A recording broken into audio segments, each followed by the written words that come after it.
This is Armed American Radio. If they want to take my guns, they're going to have to bring a station wagon and a whole lot of friends, because I'm not giving them anything. From the Car Firearms Group studio At the Patriot Mobile Communication Center. on the Sig Sauer Platinum microphone. Proudly presented to you by the National Rifle Association. National Rifle Association. Here is your host of Armed American Radio, the loudest conservative voice in America fighting for your rights, Mark Walters. And welcome in, ladies and gentlemen. Armed American Radio's Monster Cast begins right now here in the Patriot Mobile Communication and Command Center studios, being heard on hundreds of radio stations across the nation. We appreciate all of our great affiliates. Thank you for tuning in today. Very much so here in the, as I said, the Car Firearms Group studios. The Sig Sauer mic is lit up. And, of course, all being brought to you by the National Rifle Association. Greg in Dallas, Texas, how you doing today, my brother? Not too bad. Here we are. Sunday Gun Day got here way too fast. Always does, man. Always does. That means you had a great weekend. I'm glad to hear that. That's why it went too fast. That's always a good thing, not a bad thing. Greg, I think you're right. We are live on we're live on all platforms, including Facebook. That'll pop up in a second. There's always a little bit of a delay there, but that should be up in just a second for you. And you can tell people where else to watch the show and participate in the chat, and we will get going because we have a lot to discuss today. Yeah, sure. You can also watch the show over on YouTube and Rumble. Just do a search for Armed American Radio with Mark Walters. Over on X, just do a search for @AAR Mark. You can head over to armedamericanradio.org or .com, hit that menu icon, and select your watch live or listen live option. To join our live chat, just download Telegram, create your profile, and search for Armed American Radio Conversations. All right, let's get cracking. This week, the Second Amendment landscape saw significant action, ladies and gentlemen. We're going to cover as much as we can today for you. A major setback came for gun owners as the Senate rules blocked President Trump's push to eliminate the $200 tax and ATF registration requirements for short-barreled rifles, shotguns, and suppressors in what we otherwise know as the Big Beautiful Bill. Despite the effort to ease these regulations, the Senate parliamentarians' ruling stripped these provisions, prompting frustration among you, me, pro-Second Amendment advocates. Republican lawmakers like Andrew Marshall vowed to keep fighting for those reforms, signaling that the battle is far from over. On the judicial front, the Ninth Circus, of course, delivered a resounding victory for gun rights in a unanimous 3-0 decision in Michelle Wynn versus Bonta. The court struck down California's one gun a month, declaring it a violation of the Second Amendment. Of course, that reeks of the power of Bruin yet again. So the court's ruling emphasized that the right to possess multiple firearms is constitutionally protected, rejecting California's argument that owning a single gun is sufficient. That decision is being hailed as a landmark win by groups like who? Gun Owners of America, Second Amendment Foundation, and none other than the National Rifle Association. And joining me right now is John Commerford, the Executive Director of the National Rifle Association Institute for Legislative Action. We're going to talk about all of this. John, welcome in, brother. How the heck are you? A lot going on, Brent. A lot going on. Thanks for having me. Yeah, you're not kidding. It's been a really busy week in Washington D.C. and it's a busy Sunday. So let's talk about this parliamentarian, okay? Yep. A lot of people angry about this, and there's a lot of nuance here. This is the Byrd rule, the Byrd bath, the parliamentarian. Who is this woman? She's been in office since 2012, installed by Harry Reid. Why does she wield so much power? A lot of us learned a lot about that process that we didn't know about. It's a bit complicated. What happened, John?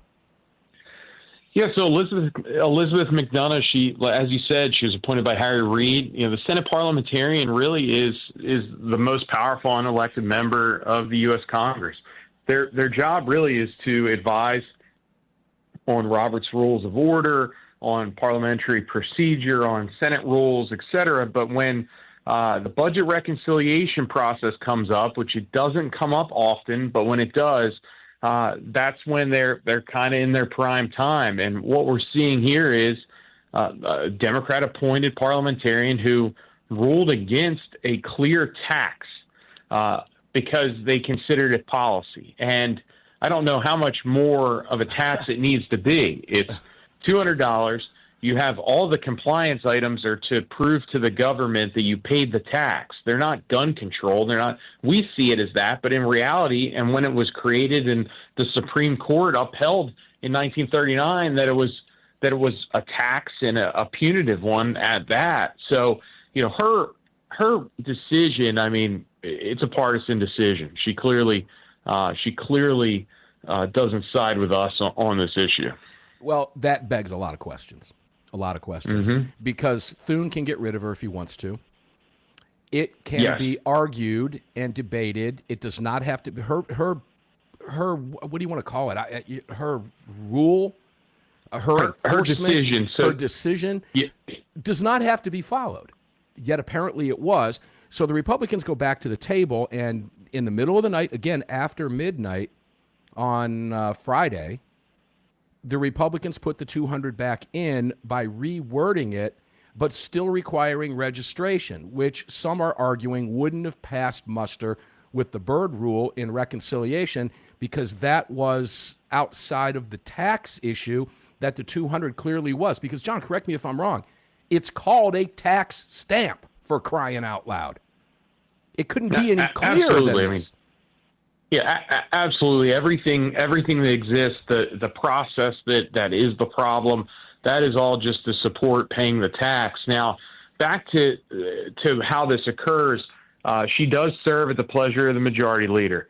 The president, however, has put such a short timeline on this. I don't know if it would severely delay his bill if they would fire the parliamentarian today. Now, John Thune certainly could. The other thing where you said they don't have to take her decision. So that decision that she made technically is an informal one because it was on draft text. However, that's how she would rule on the floor. Now, what occurs on the floor and what you'll see in the wee hours of tonight, probably 2, 3 a.m. tonight Eastern time, when they're debating this on the floor, the Democrats will call a point of order on every single thing they want a parliamentary ruling on for Byrd. They'll call it on our section. Now, if we would have kept the other language in there, the presiding officer of the Senate at the time, which most likely will be J.D. Vance in this case because of potential tie breaks, he can ignore what she suggests. Now, at that moment, the Democrats would call a point of order, and the Senate body can overrule him. Now, there's debate as to whether that's a 51 vote or a 60 vote threshold, but this hasn't happened since 1975. So let's be clear, it's not a common occurrence. So the numbers are there, and the parliamentarian probably would be the one that tells you the numbers on how many people would vote. So that's kind of the process we have in front of us right now. But you're right, it's a zero, as it's written, it's a $0 tax. They will challenge that tomorrow or in the wee hours of tonight as well, and we'll see where she comes down on that position. Now, if she says taking the tax from 200 to 0 doesn't qualify for Byrd, I mean, I don't know what else we have to point to that this person is an agenda-driven activist, not taking their job seriously. So what concerns me at that point, if that happens, now I'm going to guess, and I don't know the answer to this question. I'm thinking out loud here as we discuss this, because it is so vital. This is the greatest opportunity we have ever had to at least by 2/3 dismantle the NFA, okay? And really strip the ATF of an awful lot of power on items that we should be able to buy, as far as I'm concerned, out of a vending machine, for crying out loud. Mm-hmm. But it would seem to me that if she had an issue with it, could she have not already ruled again on that? The fact that it's still in as she is going through the procedural markup here to look at this, because again, these are her rulings are advisory only. They are not binding.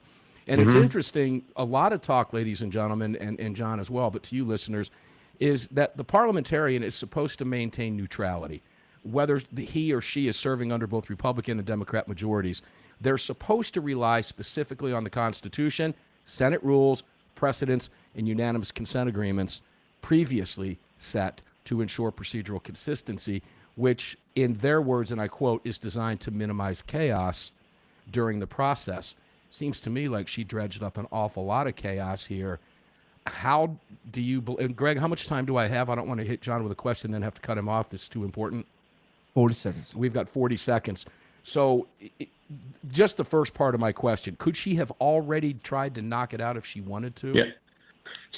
So on that, we're hopeful that that's the case. We've inquired if it's been reviewed again, and it is in the bill and they're proceeding forward. So we are confident that it's going to get through, but But just for the listeners out there, I know people are frustrated. They're upset because they didn't get exactly everything we asked for. We're frustrated too. But remember, the only reason we're talking about reconciliation, even having a chance to do what we're doing now, is because people voted in November, right, and we have President Trump, and we have a pro-gun Congress. You think this would be possible under Kamala Harris? No way. No, it absolutely would not. Yep, people need to keep that in mind as well. You betcha. When we get back from this break, ladies and gentlemen, we're going to continue the conversation. I do have a couple more questions regarding this issue for John from the National Rifle Association Institute for Legislative Action. I'll get it out, I promise. It's first segment. We're getting ready to go on a roll. We're talking with John Commerford, the Executive Director of the NRAILA, and we will be back. One more segment with John. Don't miss it.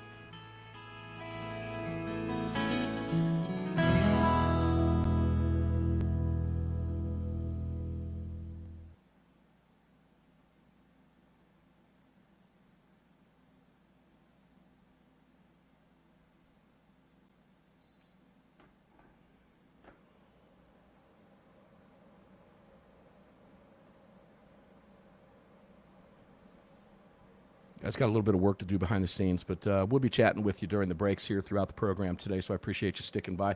Those of you who are new to the show, we get comments from time to time. What's with the 4-minute breaks? What's going on? This is a national radio program that's being heard on hundreds of radio stations across the nation. So if you're new to watching the program, it's not a podcast. We are an actual live national radio show. You can listen to us on, like I said, hundreds of radio stations across the country.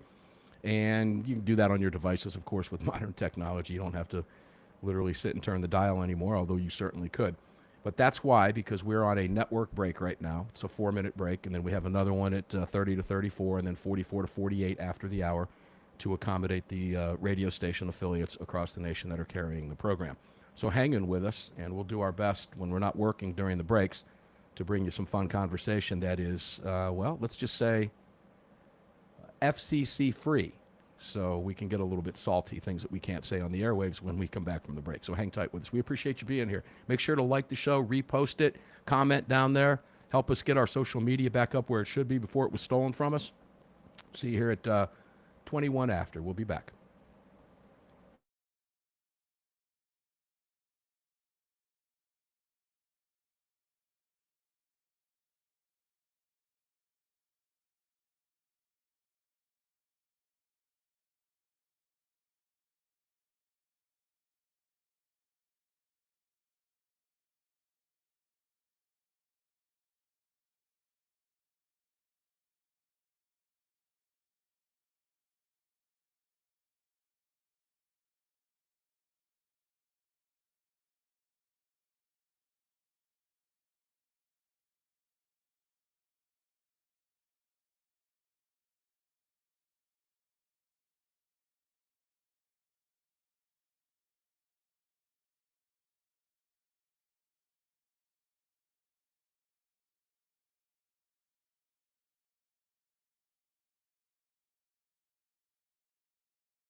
Well timed, well played. The following segment of Armed American Radio is proudly being brought to you by the National Rifle Association. Help us defend freedom by visiting nra.org/AAR and join today. Welcome back to the show. Yeah, welcome back to the show indeed. Mark Walters filling your prescription for freedom today and every day, 6 days a week on this monster cast on Sundays, 8 to 11 p.m. Eastern, 5 to 8 p.m. Pacific time, being heard on hundreds of radio stations across the United States. We appreciate all our new viewers out there today. Please like and share the post if you're watching us on X or if you're watching us on social media platforms. We would appreciate that. You can help us get back the social media that they stole from us because they didn't like what we talked about for the longest time, that being your right to keep and bear arms. So throw it right back at them, repost it, like it, share it, get involved in the comments. What you hear us talking about, comment on it. Tell us, agree, disagree. That's what we want you to do. Welcome back in, and I'm going to keep, if you're watching the show, I'm keeping that link up on the screen. It's a Join NRA Today by clicking this link. You can do that live. Hopefully you'll do that during the breaks, but we want you to do that. We're going to be making an announcement on a huge promotion with the National Rifle Association in conjunction with Armed American Radio coming up on the Daily Defense tomorrow. Suffice to say, you're going to want to join, I can promise you. And I'll just use that as a teaser, but you're going to get some cool free stuff simply by joining, and one of you is going to win even more. So that's very cool. Probably we're going to be worth a couple $1,000s at least. Let's go back to John Commerford. John, of course, is the National Rifle Association, ILA, Institute for Legislative Action, Executive Director. John, welcome back.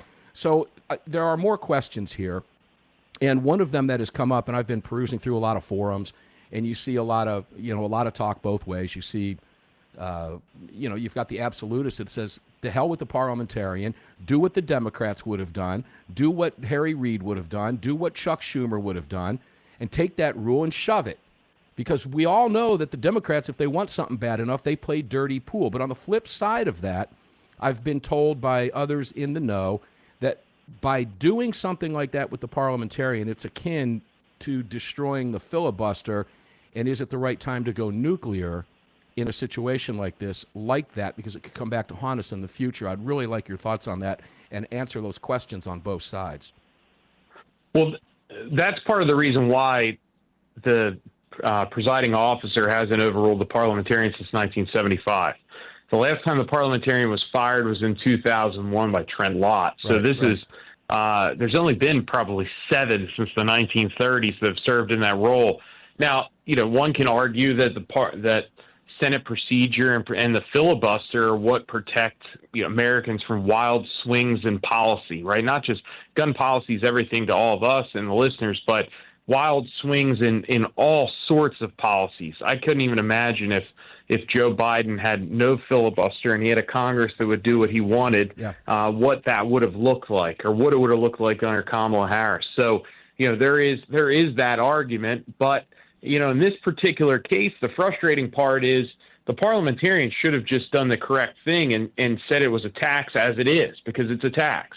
So, getting rid of her, she should have just done her job and ruled it germane to Byrd and compliant with Byrd, because it is a tax. Now, on this short timeline, I really don't see them moving to that position of firing her, because there's no way that bill will get to the president's desk by the 4th. And based on what she already did, it doesn't look like there's any possible way that the Republicans can sneak that back in the middle of the night as they're doing their deal today and all their grandstanding for the next 10 hours each side on both sides of the aisle. Is there any way that can go back in the way it was to eliminate the registration, or will that just entice her, we think, to pull that out again? Because if, in fact, that happens, now we know she's being partisan.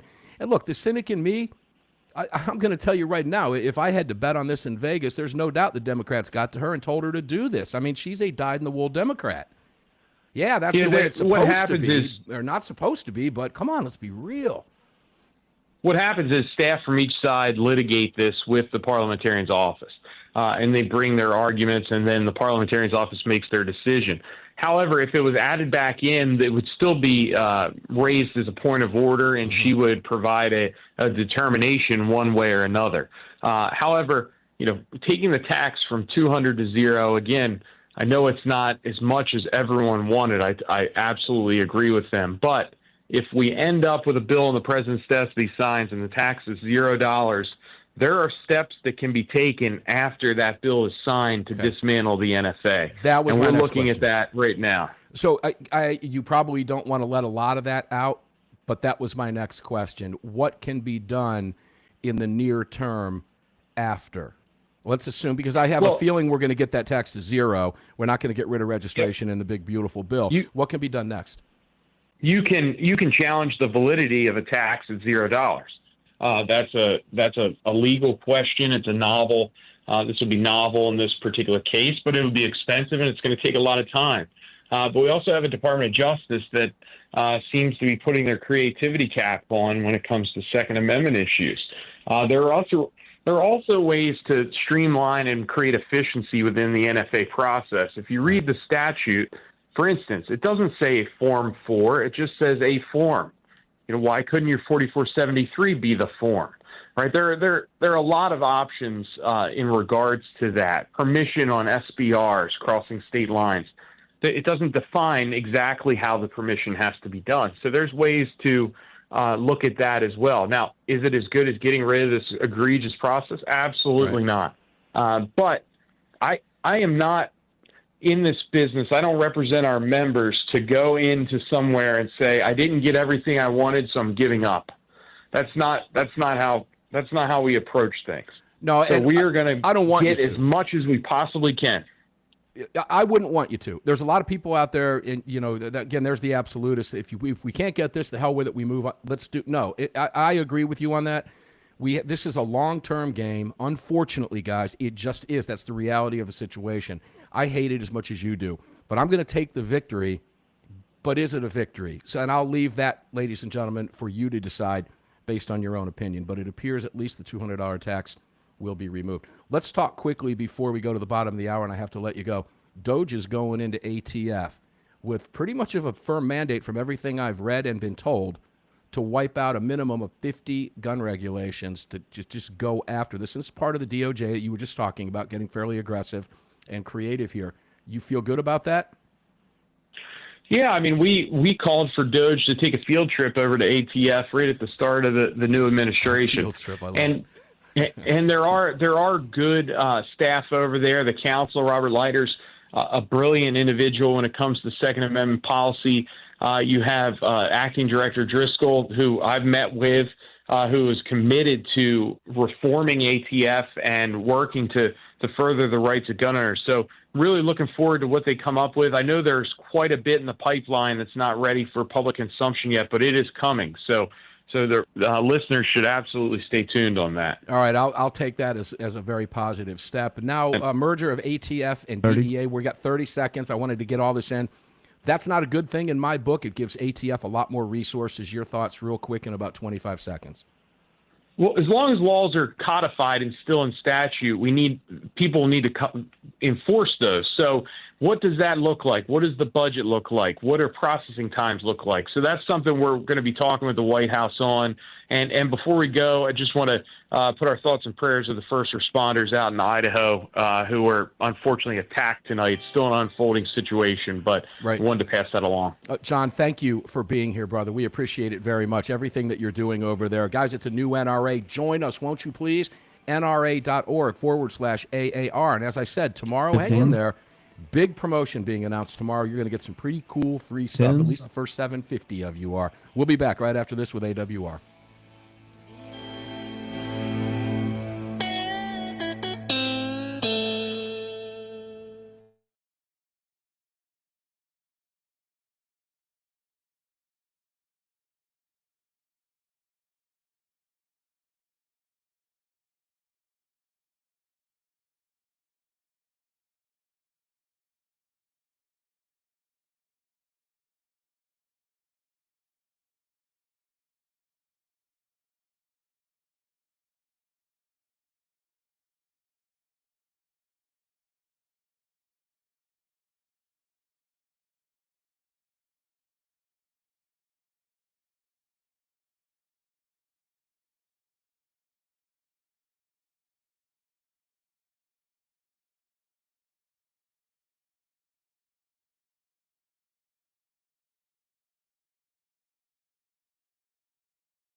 former Cook County judge being arrested in a human trafficking arrest in Florida. I'm not familiar with that. Looks like AWR.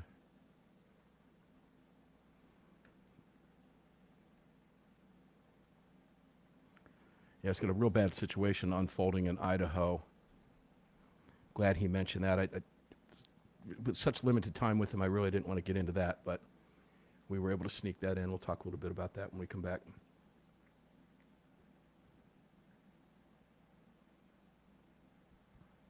All right, he's on hold. Guys, AWR Hawkins from Breitbart News popping in next.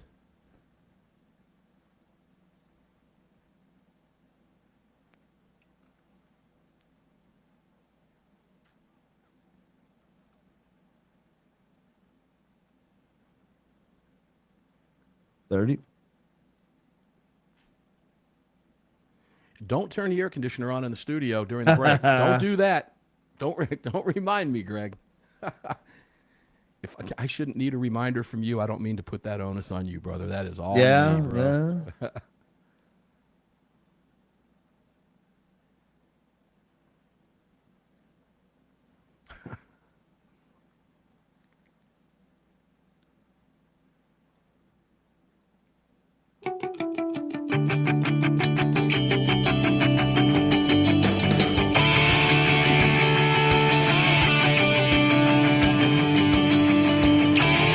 Hey, it's Andy Hoosier, the voice of reason on KQAM, Wichita's Big Talker, and you're tuned into the Armed American Radio Network. Now let's get back to the man himself, Mark Walters. Welcome back in, ladies and gentlemen. Armed American Radio's Monster Cast continues right now here in the Car Firearms Group studios. I am Mark Walters, filling your prescription for freedom today and every day in front of this very powerful Sig Sauer Platinum microphone. Powerful because it is being heard on hundreds of radio stations across the nation and every major market across America right now. We appreciate all of our great affiliates who have been with us for so many years. We're 17 years into this show now, and we have never missed a Sunday program in those 17 years. Very, very proud of that remarkable run, and we couldn't do it without you, and we couldn't do it without our partners. So please go out of your way to visit all of our great partners. You can find all of them, including the National Rifle Association and attorneys on retainer, and all of them at armedamericanradio.com. And we'll talk more about them coming up here in the Patriot Mobile Communication and Command Center studios, brought to you by the NRA. AWR Hawkins from Breitbart News. Welcome in, my brother.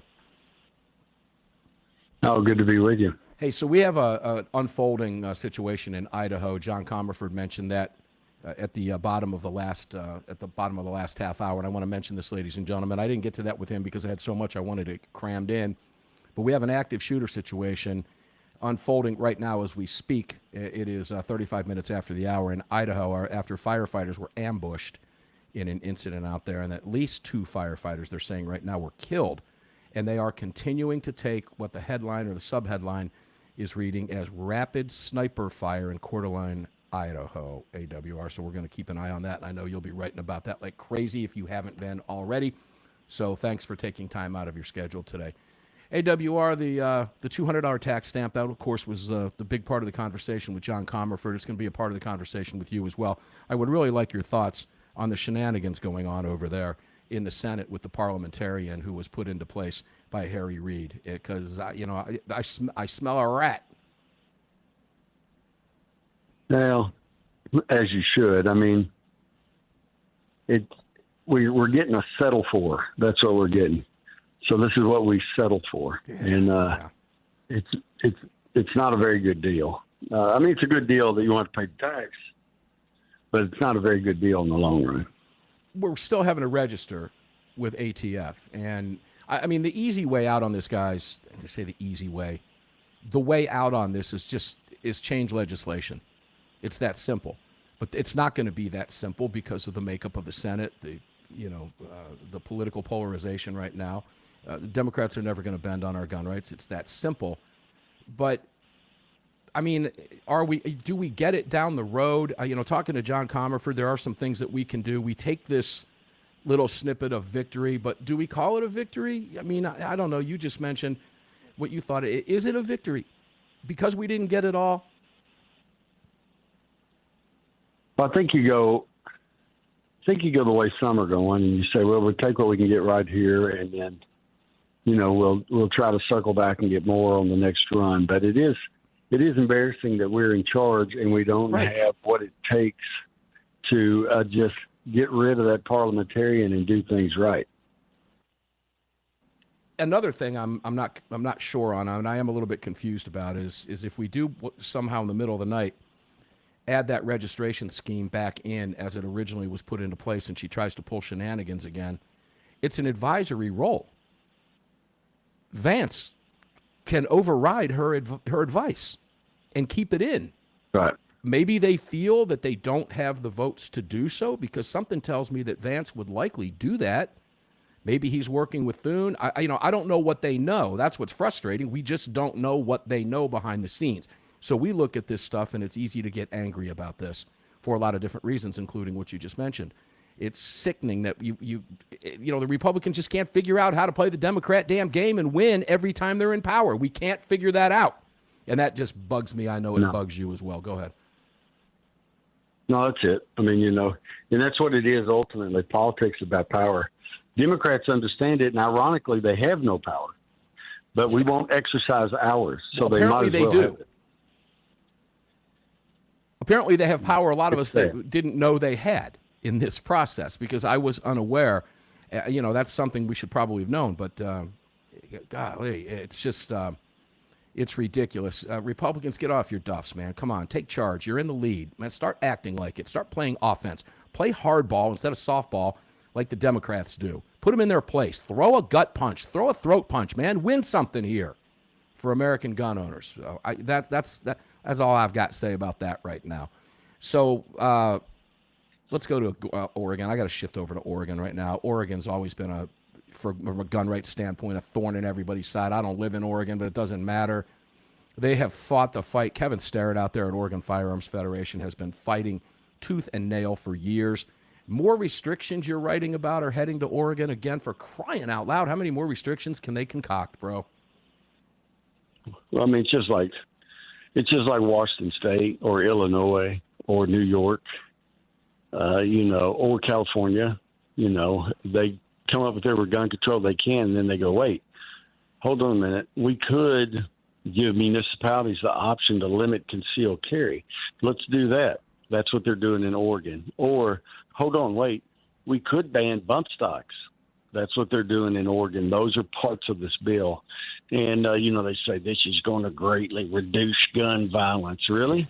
Uh-huh. Since when have concealed carry permit holders been committing crime? How's it going to reduce gun violence? I mean, it's just and go to bump stocks. How many times have bump stocks been used in a shooting, high profile or otherwise? I could think of one. Yeah, that would be Vegas in our nation's history. Yeah, and they've stopped talking about that. And I want to quote something from your piece at Breitbart News. Ladies and gentlemen, you can follow AWR Hawkins at AWR Hawkins on Twitter. You can catch him on all social media, and of course at Breitbart News. But Grants Pass Tribune, as you pointed out, Senate Bill 243, quote, empowers cities, counties, and other local jurisdictions to impose restrictions on the carrying of concealed handguns within publicly owned buildings. Now, I have to go here because we had this fight in Georgia. The fight then becomes, what is a publicly owned building? If you have what might be considered a privately owned building that is being leased by some public entity or something that's open to the public, like a botanical gardens, which comes to mind in the state of Georgia, that becomes a fight. Can they restrict it there? And, we lost and then won that case. But this fight is just never ending. And the creativity from the left is, just when you think they can't create something else, they continue to lower the bar. And as you mentioned, ladies and gentlemen, just to point out, AWR was just mentioning bump stocks. SB 243 in Oregon also bans the possession of bump stocks and or trigger cranks. Oregon Public Radio quoted State Representative Jeff Helfrich addressing the legislation, saying this bill does not make people safer. The bill punishes law-abiding citizens. And the effective date of this, if going to the desk, which is, governor's going to sign it, it will be effective March 15, 2026. And that's, for ballot measure 114 also? How does that fit in? Because this is an answer, a slap in the face, because they can't be moving on that ballot initiative, right? Well, the ballot initiative, though, the Oregon Court of Appeals finally upheld it, so it will go into effect next year. Okay. Unless somebody challenges it again, finds a way to do it. But yeah, I think this law we're talking about will be challenged because how can you bar the public from carrying in public. And especially if it's a public building, taxpayer dollars pay for it. Yeah. How can we have a building that my dollars pay for and maintain, but I can't defend my life in it? I mean, this is just begging for a lawsuit, and I hope numerous ones come. It likely will, but at the same time, they're Democrats, AWR. And as you reminded us, and we played the tape many times last week, the Democrats are coming.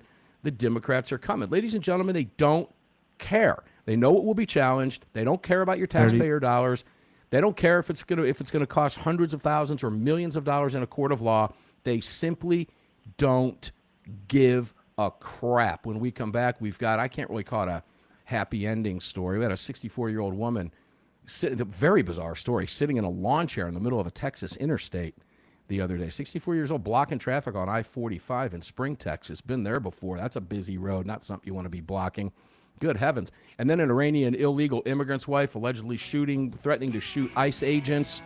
And I want to talk with AWR a little bit about the Ninth Circuit decision and the New York City socialists. What's happening there? Because this guy has already made it clear, and I quote AWR from his piece, we need to ban all guns. We'll be back. One more segment with AWR Hawkins to knock out this hour. Don't go away. The Democrats are coming. The Democrats are coming.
All right, guys, coming back with AWR Hawkins in about 2 minutes, minute and a half, somewhere around there.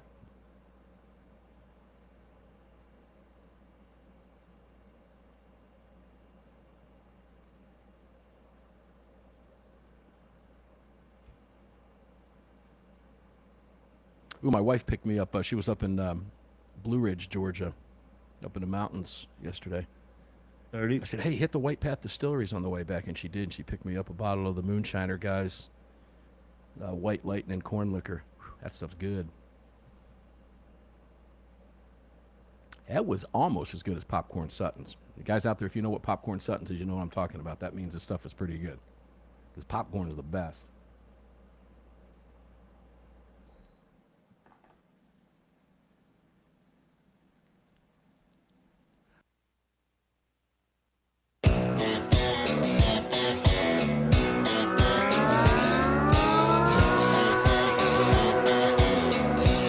This segment is brought to you by Attorneys on Retainer. Get the only self-defense program for gun owners backed by a real law firm, the Attorneys for Freedom. Visit them online at attorneysonretainer.us. Welcome back. Guys, you should do that, Attorneys on Retainer. If you're carrying a firearm for self-defense, my only question to you is why? Why wouldn't you? I've got it. My son's got it. My wife's got it. My daughter's got it. You should have it. You use the promo code AAR. You get $50 off your sign-up over there at Attorneys on Retainer. And you pay $35 a month, and you have attorney-client privilege immediately. God forbid you have to use your firearm, you have an attorney in your corner. Not just one attorney, but the entire team. All they do is self-defense law. That's it. Every bit of it. We were talking with them last week, and we will talk with them again coming up in the Daily Defense this week about another self-defense case out of Louisiana. Kayla Giles case, you might remember the Kayla Giles case. Her murder conviction was tossed by the Louisiana Supreme Court, State Supreme Court, just a couple days ago. So we'll talk about the implications of that because Attorneys on Retainer, the Attorneys for Freedom Law Group, was involved in that as well. But guys, it's real simple to do. It's attorneysonretainer.us/AAR. Take advantage of those discounts and get yourself an attorney and sleep well at night. It's that simple. AWR Hawkins, Breitbart News. Welcome back to the Car Firearms Group studios with me. Before I go any farther, two things I want to hit with you real quick. DOGE going into ATF. Now, this is part of the DOJ's move to, as Trump said, fix the regulations that have been attacking, that the ATF has been using to attack law-abiding citizens. And I guess the goal has been to go in and pull, they're talking about as many as 50 regulations over there. How do you feel about that? Positive news I'm going to take? I feel it is. I guess we got to wait and see, though, right? Oh, yeah. Well, I'm in a wait-and-see mode because I still can't figure out what's happening and what's just talk. Yeah. And we're not going to know until it does happen. But Trump wants something done on this by the 4th, and that's coming up in 5 days, ladies and gentlemen. So, figure that we'll have a lot to talk about coming up this week when it comes to our Second Amendment issues as well. And also, DEA merging with ATF. There's obviously a lot of talk about that. Bondi was involved in the hearings last week. We covered that on Armed American Radio's Daily Defense. To me, that's a terrible thing. It gives ATF far more resources than they have. And I just don't trust the government. I don't care who's running the DOJ. And I don't trust the ATF. I've had it up to my neck with them. They shouldn't exist to begin with. Get rid of them. But if we're not going to get rid of them, let's not give them more money and more manpower. And then say, well, don't worry about it. They're not going to go after law-abiding citizens.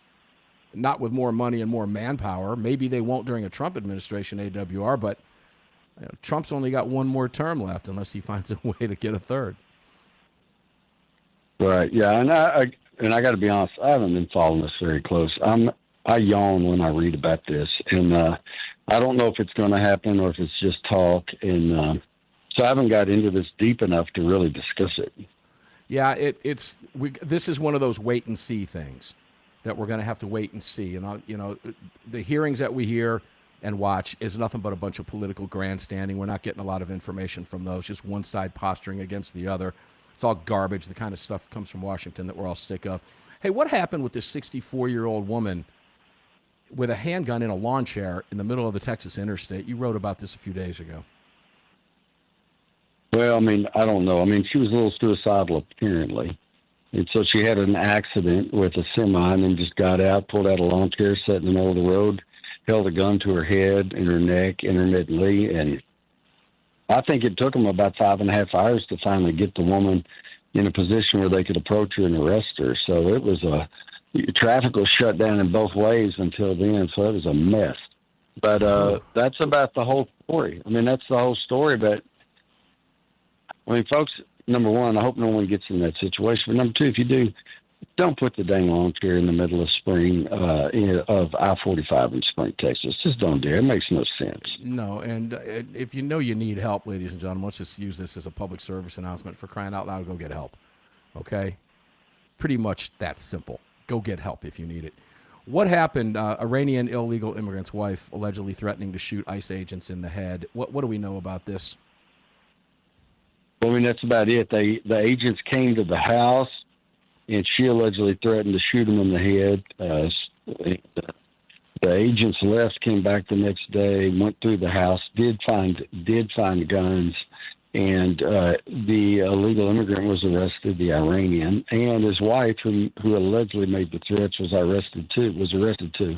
I believe they'll be back in court in July, and that's when we'll learn a little more about this. But she does face charges over the threats. Well, hopefully something happens here, and hopefully we find out that they've been charged, prosecuted, convicted, and either tossed or doing an awful lot of time. And I do want to point out that this was in the Tempe, Arizona area, if I'm not mistaken, if my memory serves me correctly, not too far from the Phoenix area. Michigan Democrats are at it again, ghost gun bans and everything else. Where do we stand in Michigan right now? What's new in that state? Well, Michigan is another Oregon. They're another Washington State, another New York.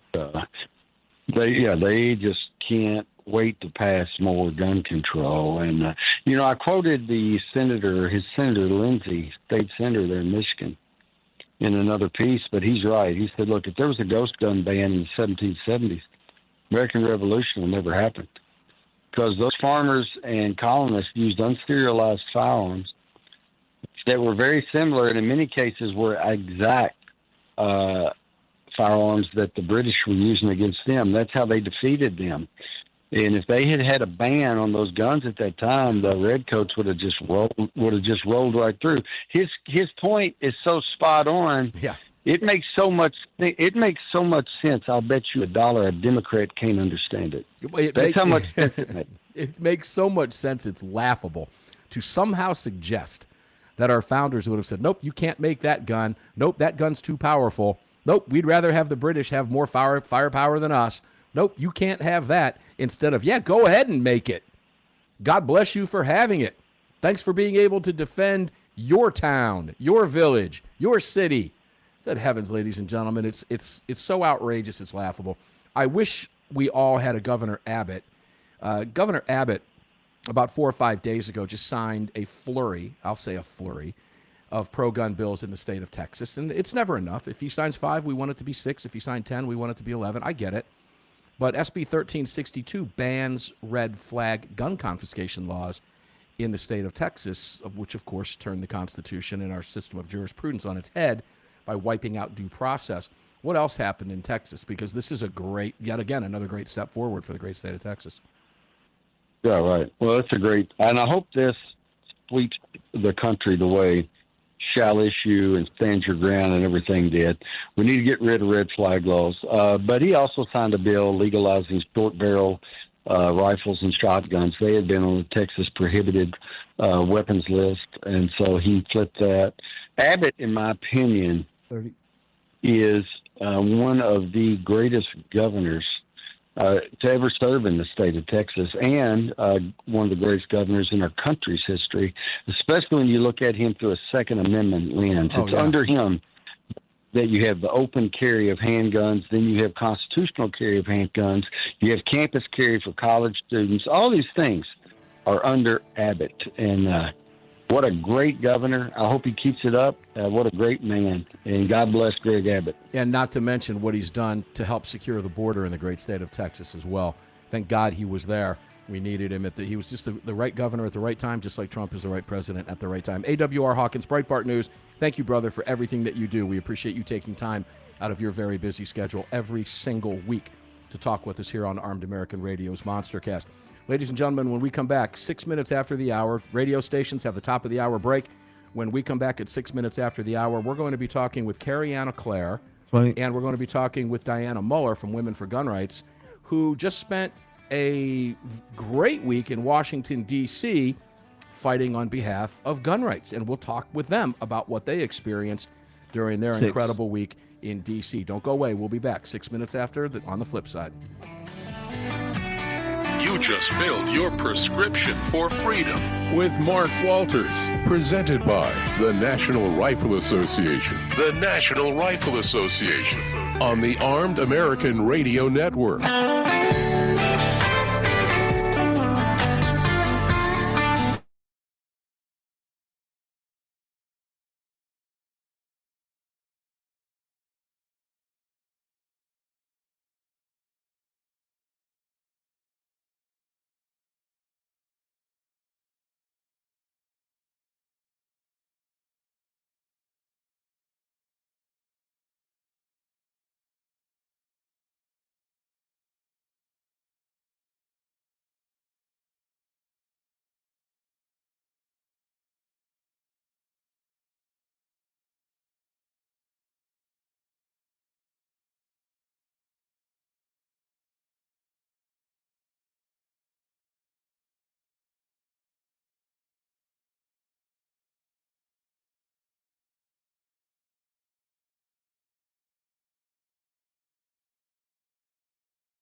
All right, guys, coming up, Kerri, AuClaire, and Dianna Muller from Women for Gun Rights.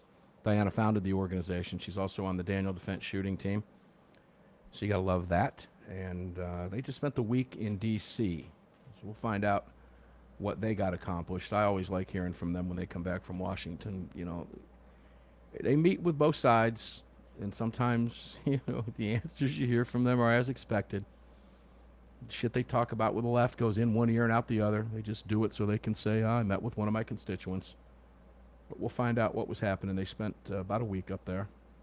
Got a lot accomplished, hopefully. And we'll see.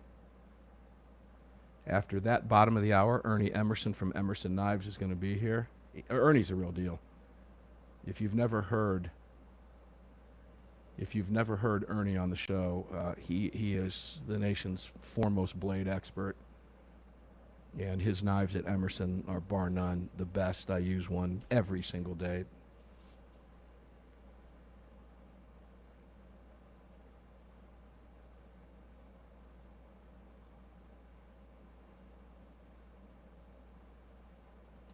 Let me take this opportunity to ask you guys to visit our partners. You can find them all at armedamericanradio.com.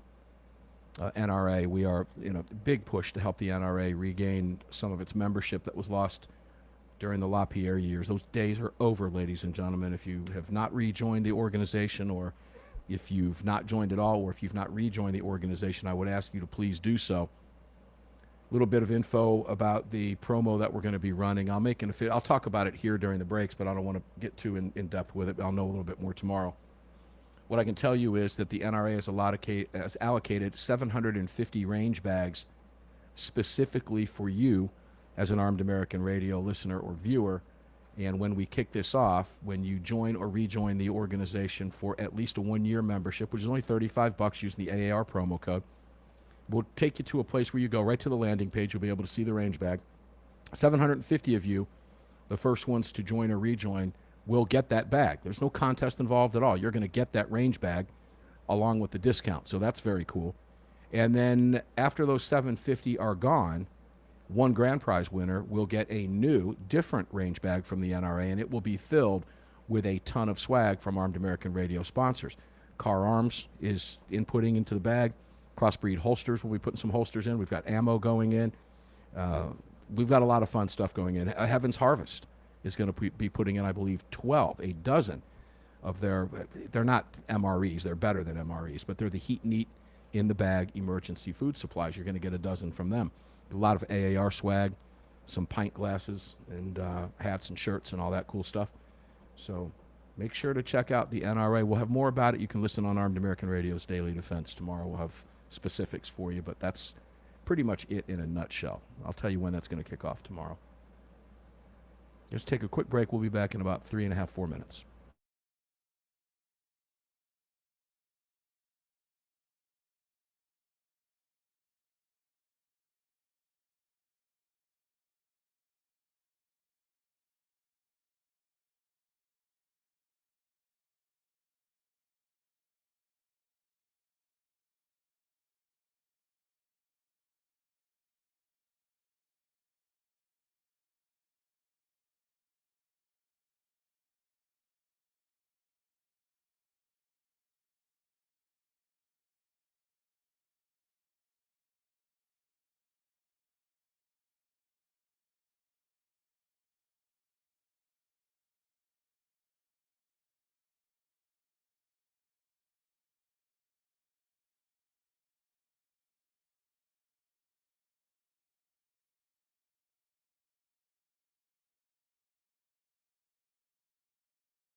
Take my guns, they're going to have to bring a station wagon and a whole lot of friends because I'm not giving them anything. From the Car Firearms Group studio At the Patriot Mobile Communication Center. on the Sig Sauer Platinum microphone.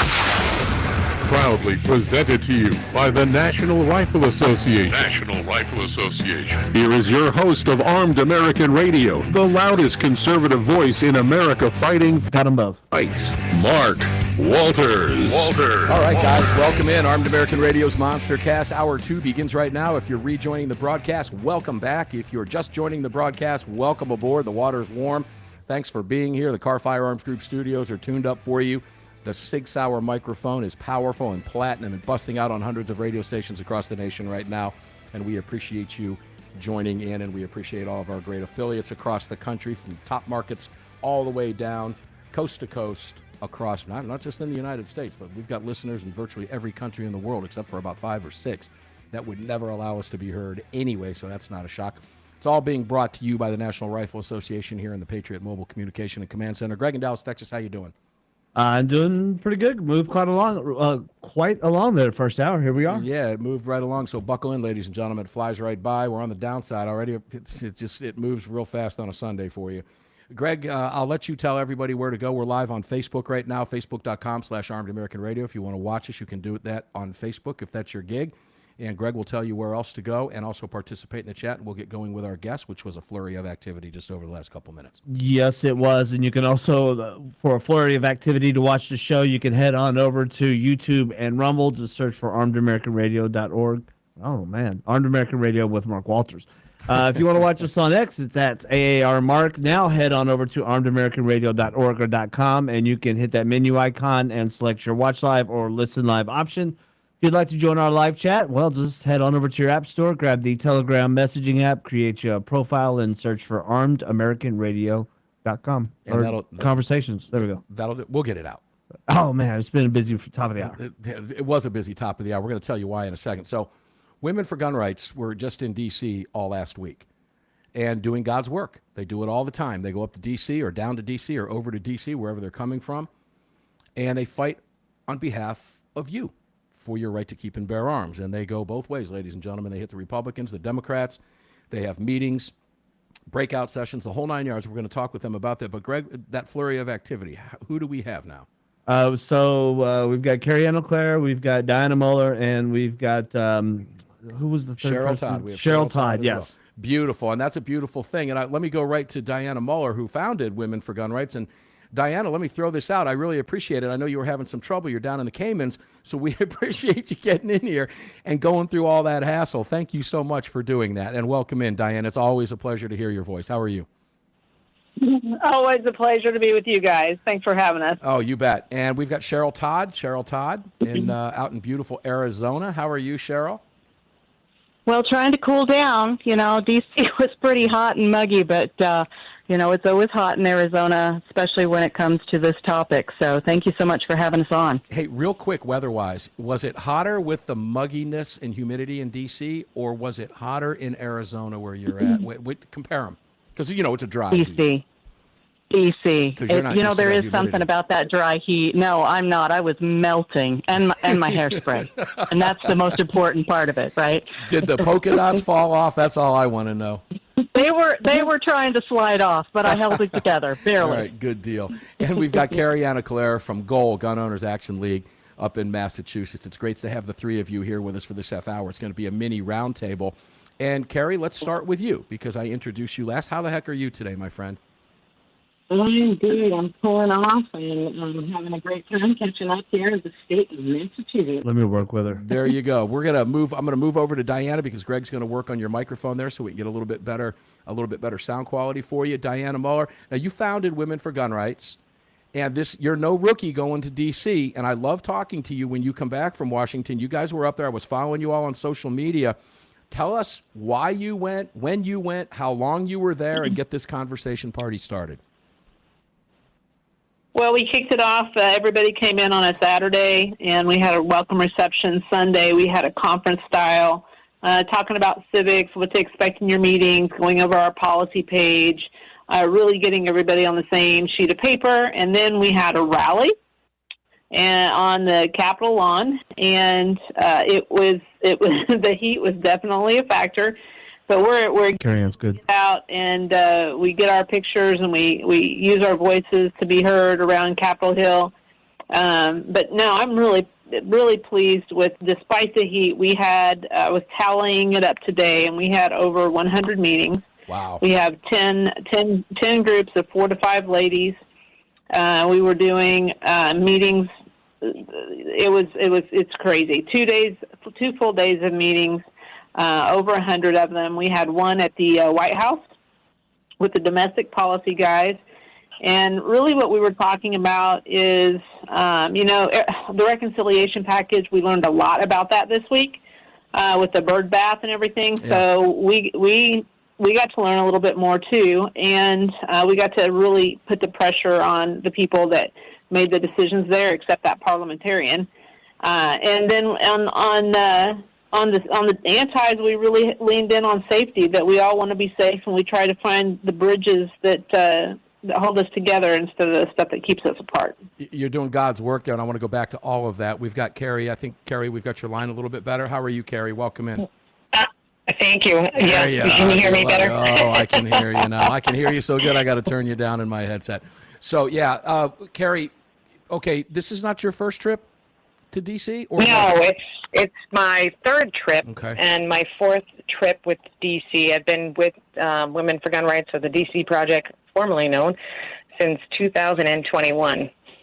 Well, what was your takeaway? To be honest with you, I absolutely love going to D.C. once a year. I feel like it's like a family reunion. It's really great because when I go to the meetings and everything else with all the other ladies that I'm with, they're from different states. So every time I sit down and have a meeting, I hear what they are saying and they hear what I'm saying, and it gives us all a different perspective, and it gives us different information that we can use at our state level and understand what we're all going through, because we're all going through something. And I absolutely love it because it just revs me up and energizes me to get back to the state and put the boots on the ground and go forward and do God's work, like you said. Yeah, well, I don't know what you guys are fighting for in Massachusetts. You've got the best gun laws in the country. Okay, I'm kidding. Let's move down to let's move down to Cheryl Todd, who some people argue do have the best gun laws in the country. Now, I would argue that because I think ours are better, but that's not a topic for this conversation. By ours, I say Georgia. But Cheryl, you do come from a very gun-friendly state. So, you're meeting with women who do not, like Kerri and others. And then when you sit in Washington, I've asked all three of you this before, and I want to get your take. But did you meet with any of the other side? And by other side, I mean any of those Democrats who hate our gun rights in Washington, D.C.? And if you did, does it sink in, or are they just grandstanding with you? I think I know the answer, but I want to hear it from you. Well, we did meet with some antis, and shockingly enough, Mark Kelly's office has sat down with us. This is the second year now. Not he himself, but a staffer, and it is great to meet with staffers because the staffers are human beings that go home and have families, and they take these conversations around their dinner tables. And so, we can really impact the human being on the other side of the table. And I've got to say, they are very respectful. They are very well trained. There's not a hint of animosity. And I don't know what they say and do when I walk out of the office, but I open the meeting with, thank you for meeting with us. I think it's important for the ladies that do come from less friendly states like myself to see how do we interact. And I start with where we can agree, and that is that we all want to protect what we love. It's just our therefore that takes us in opposite directions, right? We believe we want the most powerful tool and training that there is because we love our families, and they think the only way to be safe is to be without guns. And so we interject that education is the key to safety, not more legislation that separates us from our ability to protect ourselves. And that's really the key message for Women for Gun Rights. And I think in some instances it knocks them a little off their center because they think we're going to come in with some animosity and, a little bit of, negative energy.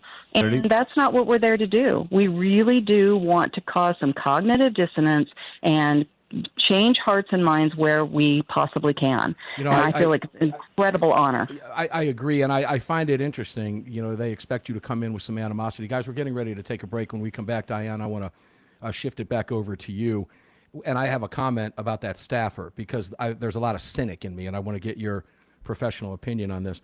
But, Cheryl, yeah, I think that they might expect some animosity because they probably do get animosity from the moms, loudmouths, who come in are probably not as friendly as you are, I would venture to say, even though they're with friendly people. They're a little bit angrier. They get a little bit more worked up.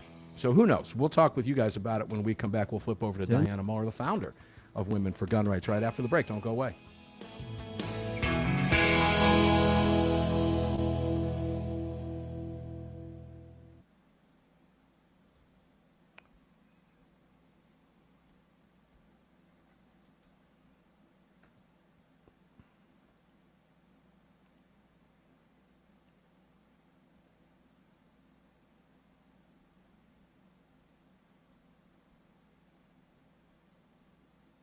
Yeah, she sounds a lot better. Thanks for that hookup.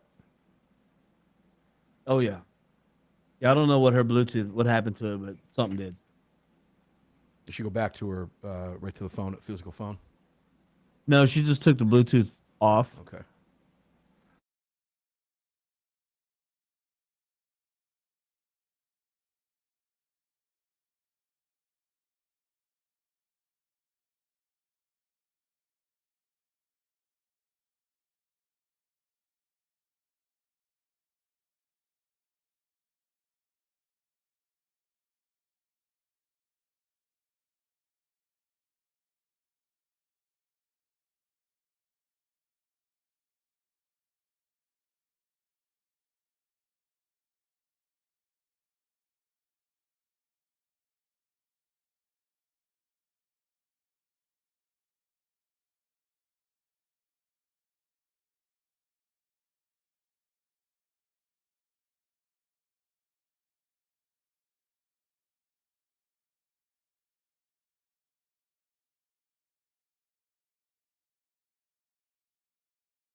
Yeah, the cynic in me tells me that I don't believe that staffer sees the light after meeting with them and says, "Oh, Mark, well, I should really talk about this. We met with the pro-gun girls, and they have some great ideas.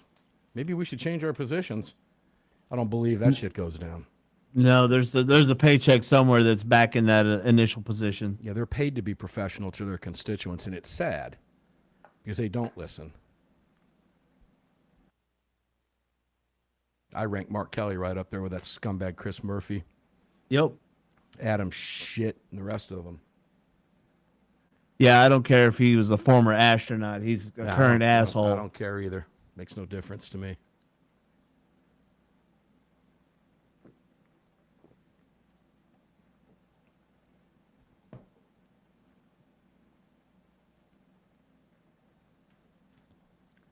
Man, these segments are flying right by. Guys, buckle in. Good heavens.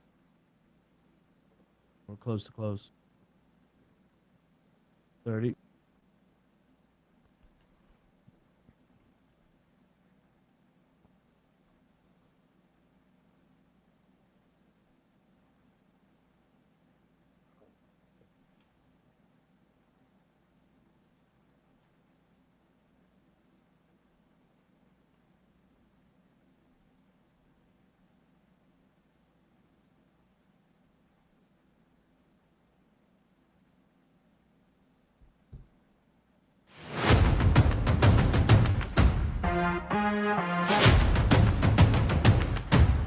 The following segment of Armed American Radio is proudly being brought to you by the National Rifle Association. Help us defend freedom by visiting nra.org/AAR and join today. Welcome back to the show. Yeah, you can do your part, ladies and gentlemen. Join the National Rifle Association or rejoin the National Rifle Association at nra.org/AAR. And as I mentioned, I've been pushing that big promotion, but about 750 of you. I'll make the announcement official tomorrow with the start date, but about 750 of you are going to get, not win, but actually get an NRA range bag that they've allocated specifically for you as an Armed American Radio listener. Coming up, we're going to kick that off this week. Will it be tomorrow? Will it be Tuesday? I'll let you know that tomorrow on Armed American Radio's Daily Defense. And then those of you who sign up, hopefully you get in, you're one of the first 750 and get that range bag because there's no contest involved. After that, one winner will be selected by the National Rifle Association at random, and we'll get a second range bag that is going to be filled with a ton of swag. And by a ton of swag, I mean from most of our partners here at Armed American Radio, including Armed American Radio, will be contributing to fill that bag for you. So it's going to be fun, and you're going to walk away with some pretty cool stuff if you happen to win that. We'll kick that off for you tomorrow, but nevertheless, you can join NRA.org/AAR and join us and rejoin us and help us get this organization back where it needs to be. 5, 6, 7, 8, 9, 10 million people would be an unstoppable force, no doubt about it. Welcome back into the Car Firearms Group studios with me. Let's move over now to Dianna Muller. Dianna, I got to go to the cynic in me, okay? The cynic in me, as I was listening to Cheryl talk about Mark Kelly's office, I rank Mark Kelly right up there with Adam Shifty Schiff and Murphy and Blumenthal and the Schumer and the rest of them. They're just a bunch of windbags. And I love when you go and sit down and talk to these folks. I really do. But when she tells us that this staffer, they're paid to be professional, and I understand that. And many of them are. I've met some myself. But I don't get the feeling that they go home and sit around at the dinner table and talk about, I had this wonderful conversation with a woman from Gun Rights today. And, well, I think I'm really going to sit down and talk with Senator Kelly. I think maybe we need to change our position on assault weapons bans. I just don't see that happening. Correct me if I'm wrong.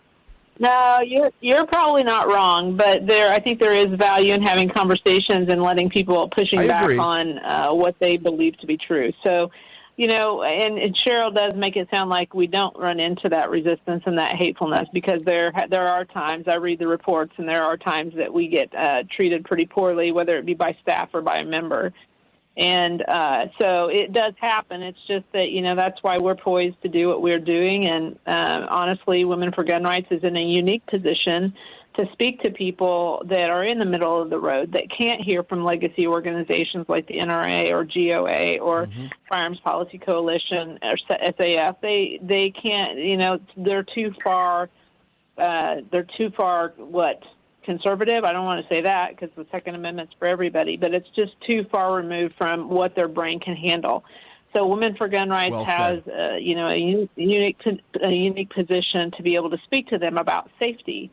And we took several of the social media personalities that have non-endemic audiences. This is our biggest outreach program this year, is trying to partner with social media personalities that have non-endemic audiences.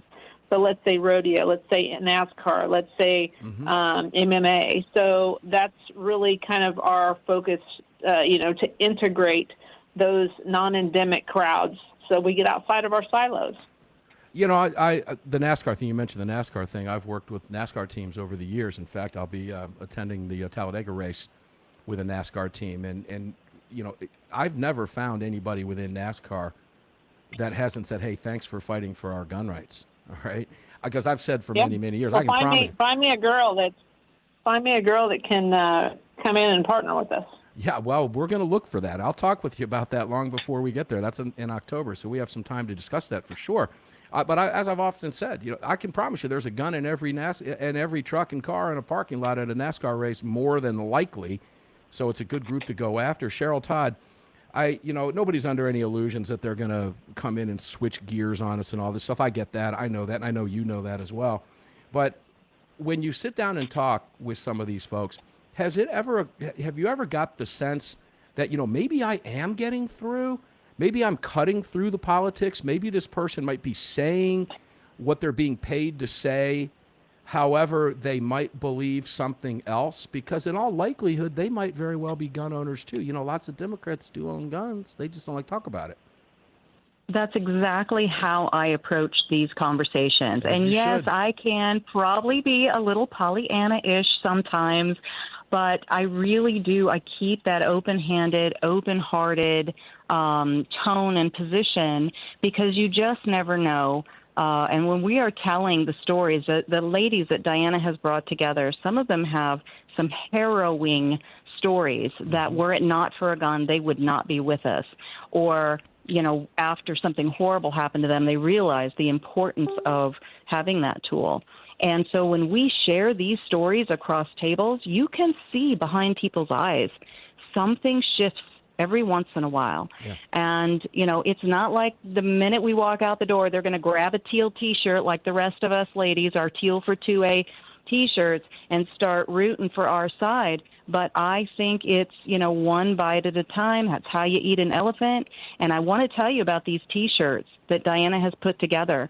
They are causing conversations. We walk into an elevator and people read our T-shirts and they go, oh, women forgot. What is that, right? It opens a conversation. Sometimes we get the thumbs up. This is amazing. You're doing God's work. Sometimes, you get that little bit of animosity. But I don't let it ruffle me. I stay in that position of, openness, and let's try to have a conversation if they're willing. I'm never going to force myself on someone, but Dianna has just done an amazing job of giving us that visual, the counter visual and the counter message to those red-shirted Moms Demand Action ladies that don't know what the heck they're talking about. They have a 3x5 card, and that's as deep and as wide as their knowledge, and we come in with lived experience, and it has to move the needle. I'm just going to read the bullet points, said the orange-clad T-shirt mom, which is pretty much what's happening. And I've known you for a long, long time. I've known you personally for many, many years. And ladies and gentlemen, let me tell you this. Cheryl Todd is the real deal. And Cheryl, there is nothing Pollyanna-ish about being optimistic going into these meetings to be positive. There's nothing Pollyanna-ish about that at all, because I know how you operate, and I know you have the power to change minds.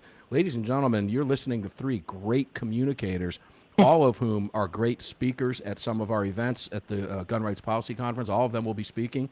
For the most part, Dianna's, I don't know, Dianna, if you're going to be there, probably traveling, but I know Kerri's going to be there. Kerri, let's go back to you, because I know you share that optimism as well. You have to, and you're way behind blue lines, Kerri. You're behind that blue wall, so you've got to go in positive, right? Yeah, and all my meetings honestly were non-friendly, so they're not necessarily sadly not shocking for guns, right?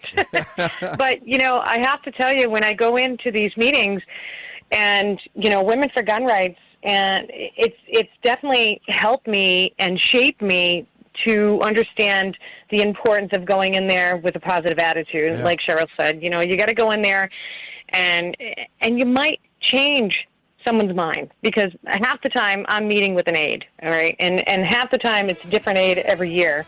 So we just have to go in there with a positive attitude, and hopefully somebody listens. You go in, and you know what? You just keep beating the door. You keep beating the door. You keep beating the door, and it's going to change minds. It will change minds over time. And like you said, those people that see you outside those meetings, that becomes a click, and that becomes a donation. Thank you all. Dianna, Muller, we appreciate it. Cheryl Todd, thank you so much. And Kerri, AuClaire, we love you guys. Flip side, Ernie Emerson, don't go away.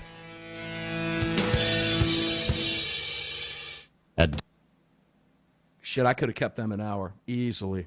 I really appreciate Dianna coming in from the Caymans, man. I knew she was out of town. I didn't know she was going to be out of the country. It would have been a great opportunity to say, ladies and gentlemen, she's on a Patriot mobile phone, I want to point out, folks.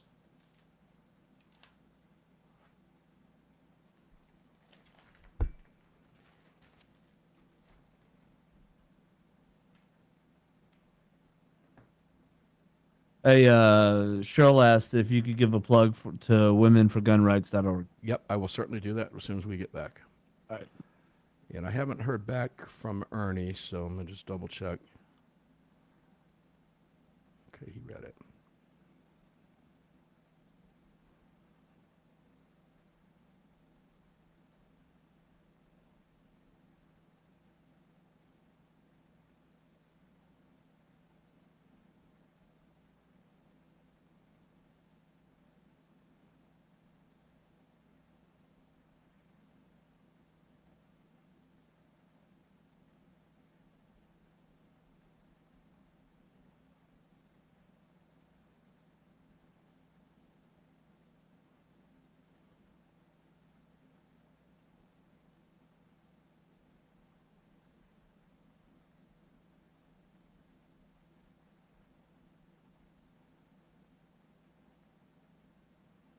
I think I got him. Okay, good deal.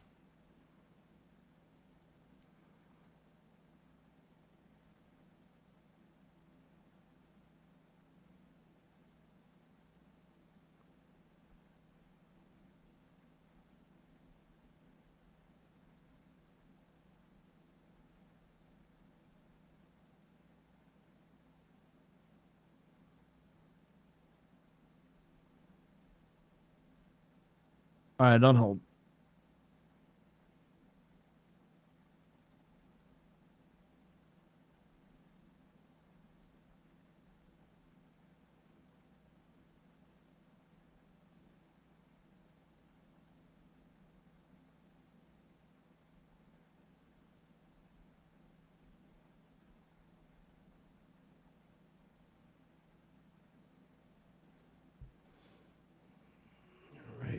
Ernie's on hold. I got to hit that website when we get back from the break. Time got the best of me there. That's okay.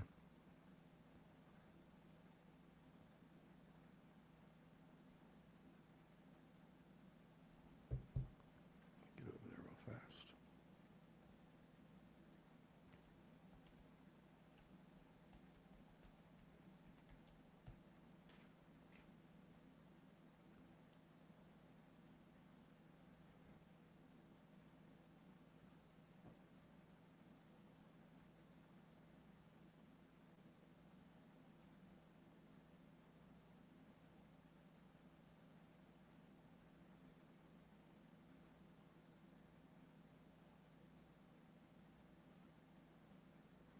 All right, good gig. 30.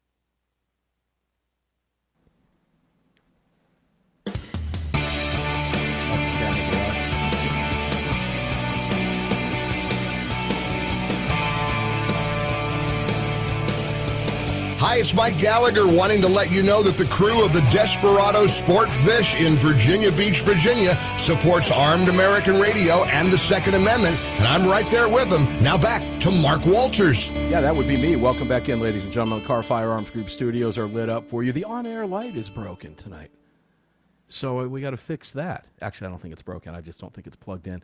That would have something to do with it. So it's not beaming out on the road in front of the Patriot Mobile Communication and Command Center today, but that's okay. We'll have that fixed tomorrow just because it's fun to have. It flashes and all that kind of cool stuff.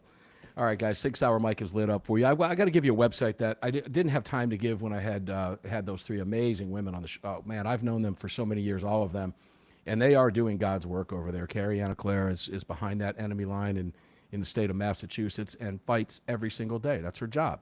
Goal, Gun Owner Action League, Massachusetts, in D.C., fighting not just for you in Massachusetts, but for all of us across the country to advance our gun rights. Dianna Muller founded the organization. You heard her. She's incredible. Also a competitive shooter on the Daniel defense team. She's wonderful. And as you know, she was down in the Caymans.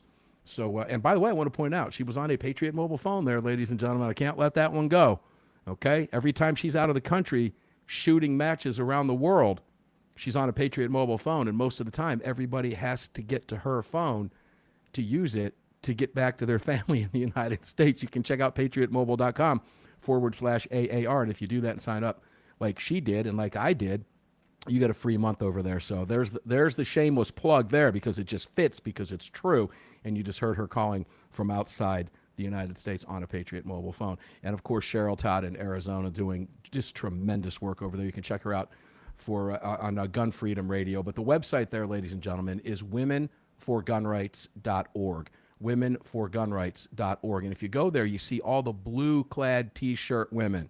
They're beautiful. They're fighting for our gun rights. None of the loud, nasty, mean, foul-mouthed, orange-clad T-shirt Democrats over there at Moms Demand Action and all that nonsense. But it's womenforgunrights.org. womenforgunrights.org. Go join them if you haven't. Support them. Buy a T-shirt from them and help them out. They're doing this work on your behalf, and you probably didn't even know it. And they were in D.C. for a solid week meeting with legislators from around the country for you. So support them. It's real simple to do. Just buy a T-shirt or something like that. Join them if you're not a member. Find out where to train. womenforgunrights.org. Great work. Let's go to Ernie Emerson, founder of Emerson Knives. Good friend of mine. Known Ernie for a long time. Carry his knives with me every single day. Ernie, my Emerson Knives are workhorses. They work for me. I'm opening something every day. I'm cutting into something every day with them. I'm breaking something with them, man. And I could break anything except the knife. How you doing, brother?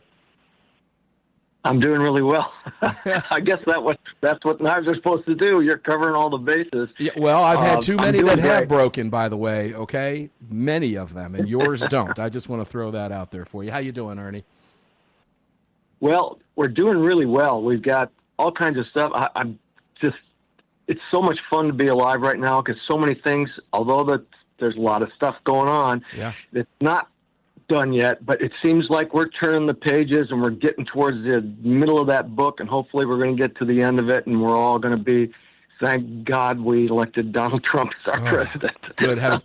You know, the more, and I know you're like me, the more you hear the left screaming, yelling, moaning, groaning, crying, whining, crybaby liars that they are, it's unbelievable. Guys, I hate to say, if you're not on X, formerly known as Twitter, for crying out loud, if you don't need to be, don't be. But if you do, and you like getting riled up, that's the place to go. And all you got to do is follow Chris Murphy. He's out there lying to your face every single day on Twitter. It's just remarkable to see, Ernie, the lies coming from the other side. And you are right. Thank God for Donald Trump. And thank God for the American people blowing off the legacy media and being able to filter the truth out of the garbage that we're hearing from, from the likes of Chuck Schumer, 50-year stain on this country. Well, go ahead. Sorry. Mark, the thing is, I got you, brother. The thing is, the more we hear them, we have to understand the only reason we're hearing them scream and holler louder is because we're winning. Yes. Because if they were winning, we wouldn't hear a peep out of them. So the more we hear from them, don't take that as a negative. Take it as a positive. Yeah, every time I hear them jumping, moaning, screaming, crying about a bill, or, the big, beautiful bill. If Elizabeth Warren hates the bill, ladies and gentlemen, you like the bill. Okay? But that's just been the way the equation has played out for so many years, Ernie. That's just the way it is. It's just a reality. So if they hate it, there's a reason they hate it, because it's not a big communist, progressive, socialist bill that takes all your money and gives it to illegal aliens who broke our laws to get here. They still can't understand that breaking into the country is a violation of federal law, and we want them out, and that's why 75 to 80% of Americans believe in all that nonsense. So, heck yeah. Ernie, I could just keep going with you. Yeah. Ernie and I talk like this when we have private conversations all day, so you're getting the benefit of hearing a private. The language is a little saltier, but let's not go there because we're FCC controlled, right? Yeah. Yep. Especially when we're talking about some of these Democrats.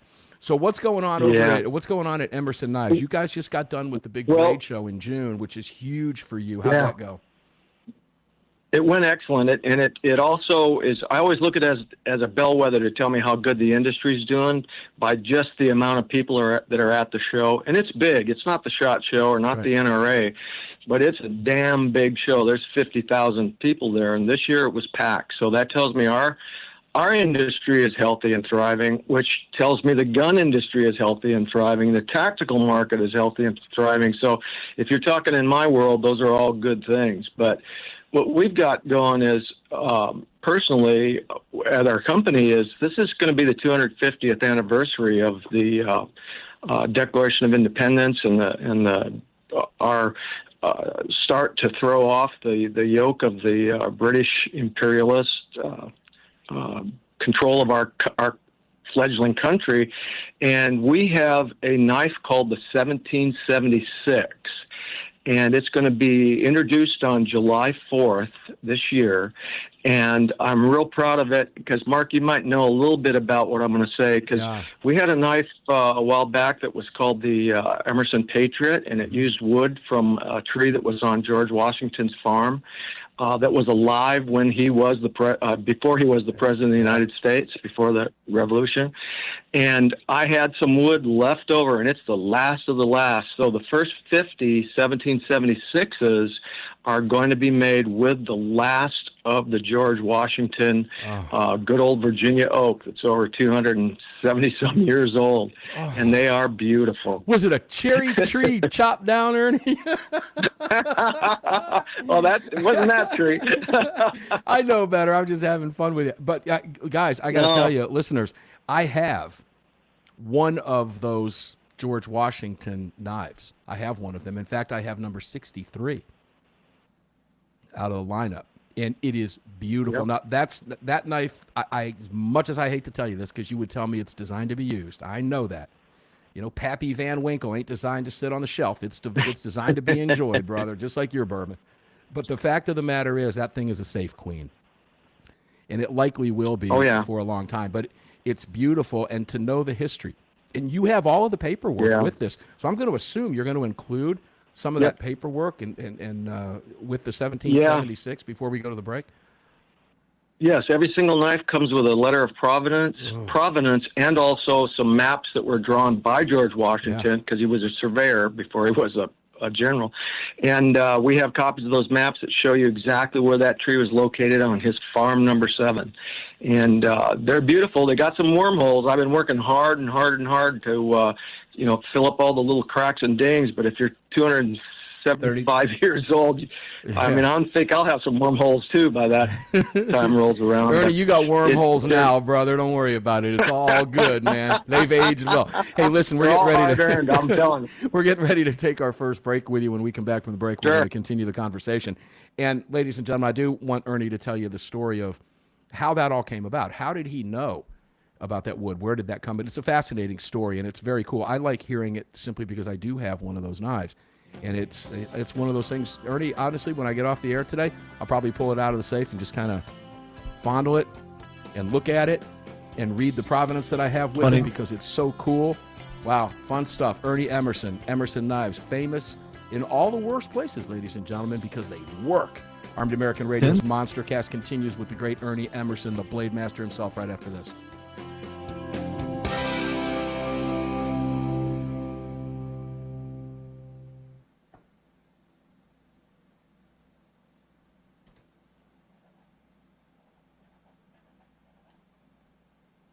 Guys, we're right back with you. Take a quick break here.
Back at you, boys and girls. 20 seconds live.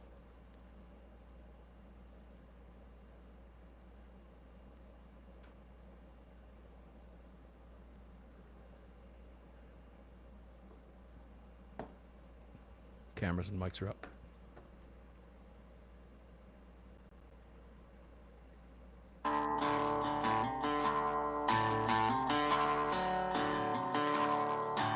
If you own a firearm, you know that a self-defense incident can happen anytime. That's why you need Attorneys on Retainer. They're the only self-defense program backed by real attorneys who specialize in self-defense cases. Visit them online at attorneysonretainer.us. Welcome back. Welcome back indeed, ladies and gentlemen. That's one of those no-brainer things I've been preaching. If you carry a gun, you see this in chat rooms everywhere. Does anybody have an attorney on retainer? Guys, attorneys are incredibly expensive, and when you need one, you want to have one in your hip pocket. You don't want to have to go out and say, oh, I could easily say a bad word there. It starts with an S. Oh, now I got to mortgage my house. Guys, attorneys are incredibly expensive. Attorneysonretainer.us is $35 a month, and you have an entire team, an entire firm who has won hundreds of cases. This is all they do is self-defense law. And if there's an investigation, which there likely will be if you're involved in a self-defense shooting, you're not entitled to attorney at that point during an investigation. But if you have attorneys on retainer, you have an attorney. And guess what? They can stop the investigation. We just talked about a case last week. Just recently unfolded. It's right on their website. You can check it out at attorneysonretainer.us, attorneysonretainer.us. And if you use the AAR promo code at attorneysonretainer.us/AAR, you're going to get $50 off the sign-up fee, whether it's for an individual or a family. I have the family deal, and it's only $25 a head for the family, and I have 4 of us. We all have attorneys for $25 a month, and God forbid we're involved in a self-defense incident. We're covered. I want to talk to my attorney because I have one. You should be doing this if you don't have one. It is an absolute flat-out no-brainer. And you can visit all of our partners, not just attorneys on retainer, but all of them at armedamericanradio.com. Ernie Emerson, let's go back to you. We've got limited time with you in the segment. But I want you to tell the story, if you would, about how that came to be. How did you know that that tree was there? How did you know that you were going to be able to do this?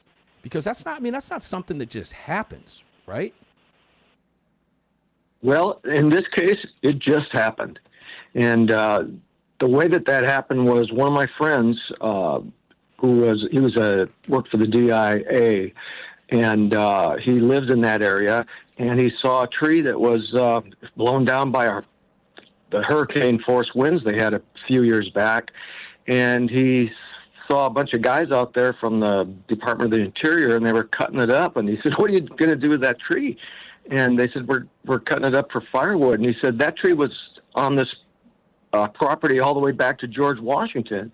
And they said, well, right now it's firewood. And he said, man, let me make a call. So he called me, and then he went back later, because I said, are you kidding me? Grab as much of it as you can. And he went back later and asked them, and they said, yeah, you can take it. We're really just going to burn it.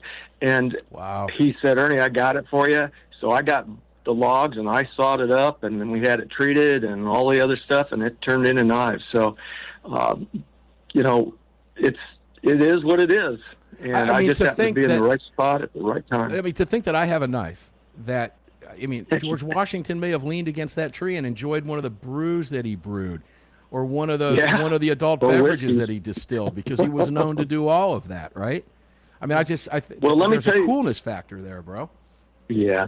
Let me tell you something about that. When you said this is a safe queen, that knife that you have, some of those are going for $3,000 or $4,000 now. So it really is a safe queen. Yeah. Cool. So I just walked on to Antique Show, right? Antique Roadshow. Yeah. Yeah. Put another zero behind that, would you? I'm working on it. Hey, I've got to tell you something else that's really special about this. We're going to do one of the biggest things we've ever done at Emerson Knives.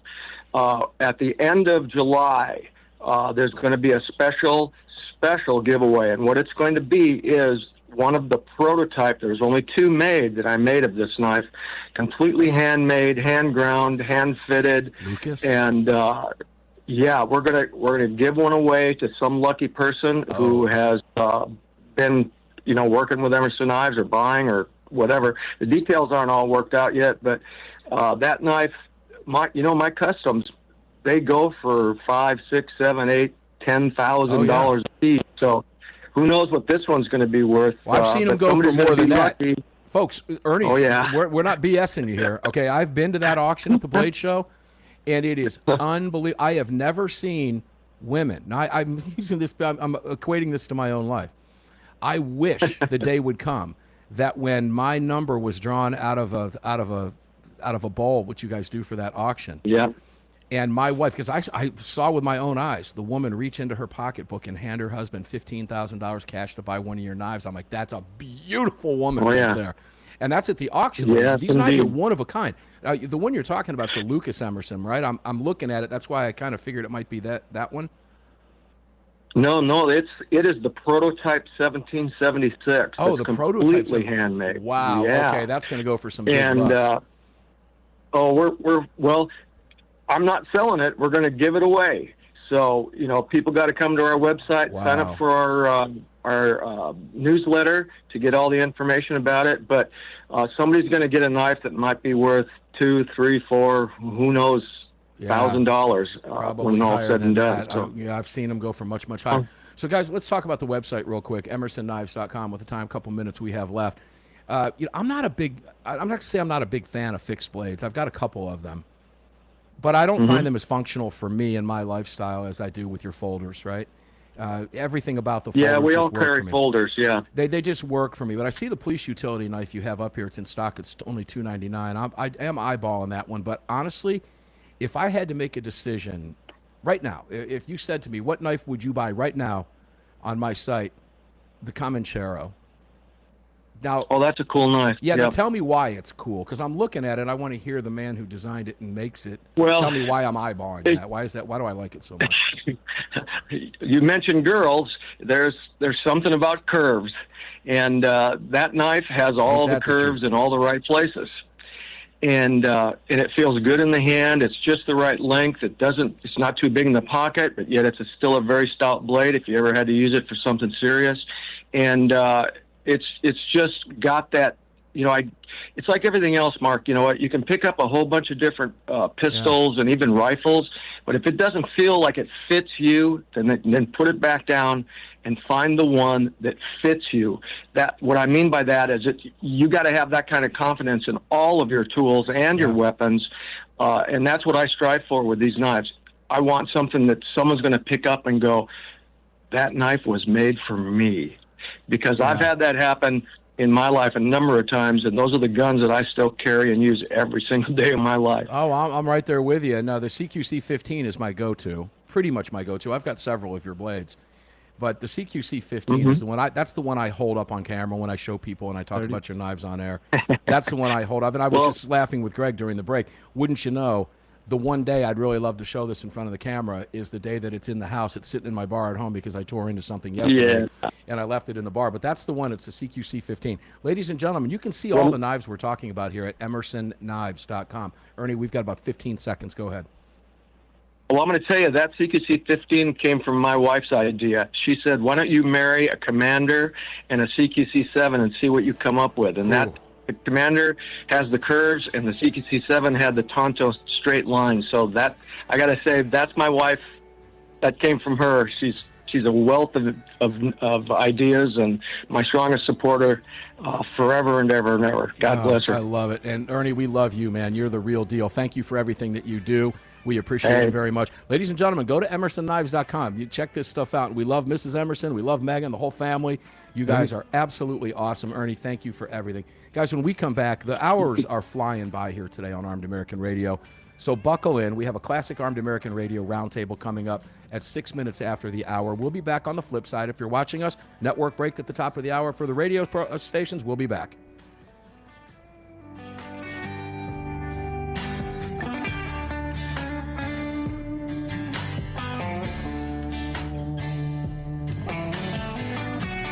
You just filled your prescription for freedom with Mark Walters, presented by the National Rifle Association. The National Rifle Association on the Armed American Radio Network.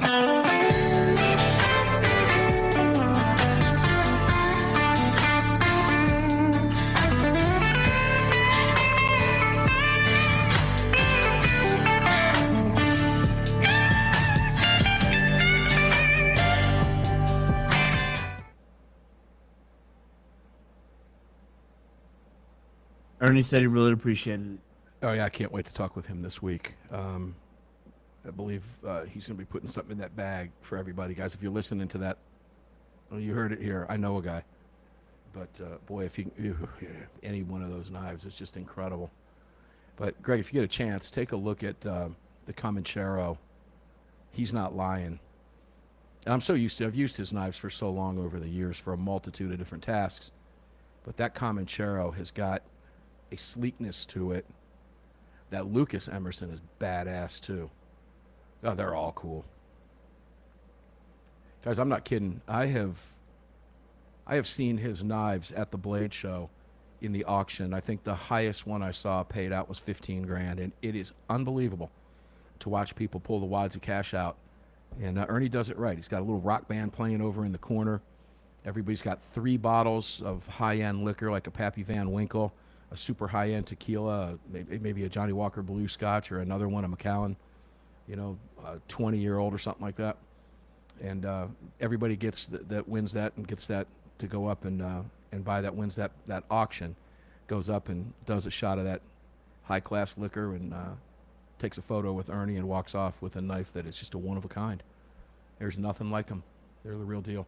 Check them out, emersonKnives.com, and you can find all of our partners at ArmedAmericanRadio.com. Guys, we're going to take a quick biology break. We'll be back with Justin Moon, CEO of Carr Arms. We'll be back with Brad Premo, the CEO of Lead Slingers Whiskey. And we'll be back with Parkland father and regular contributor to the Roundtable, Ryan Petty, right after this. 6 minutes after. We'll be right back.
All right, guys, we're back at you live with a roundtable.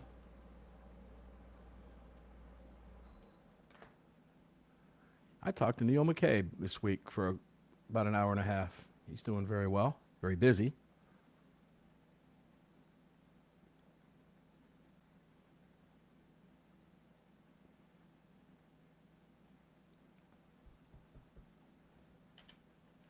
Camera's up.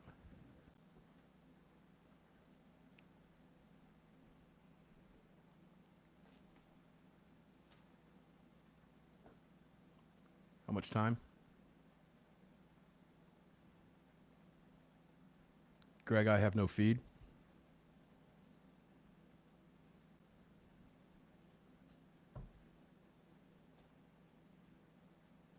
Unmute.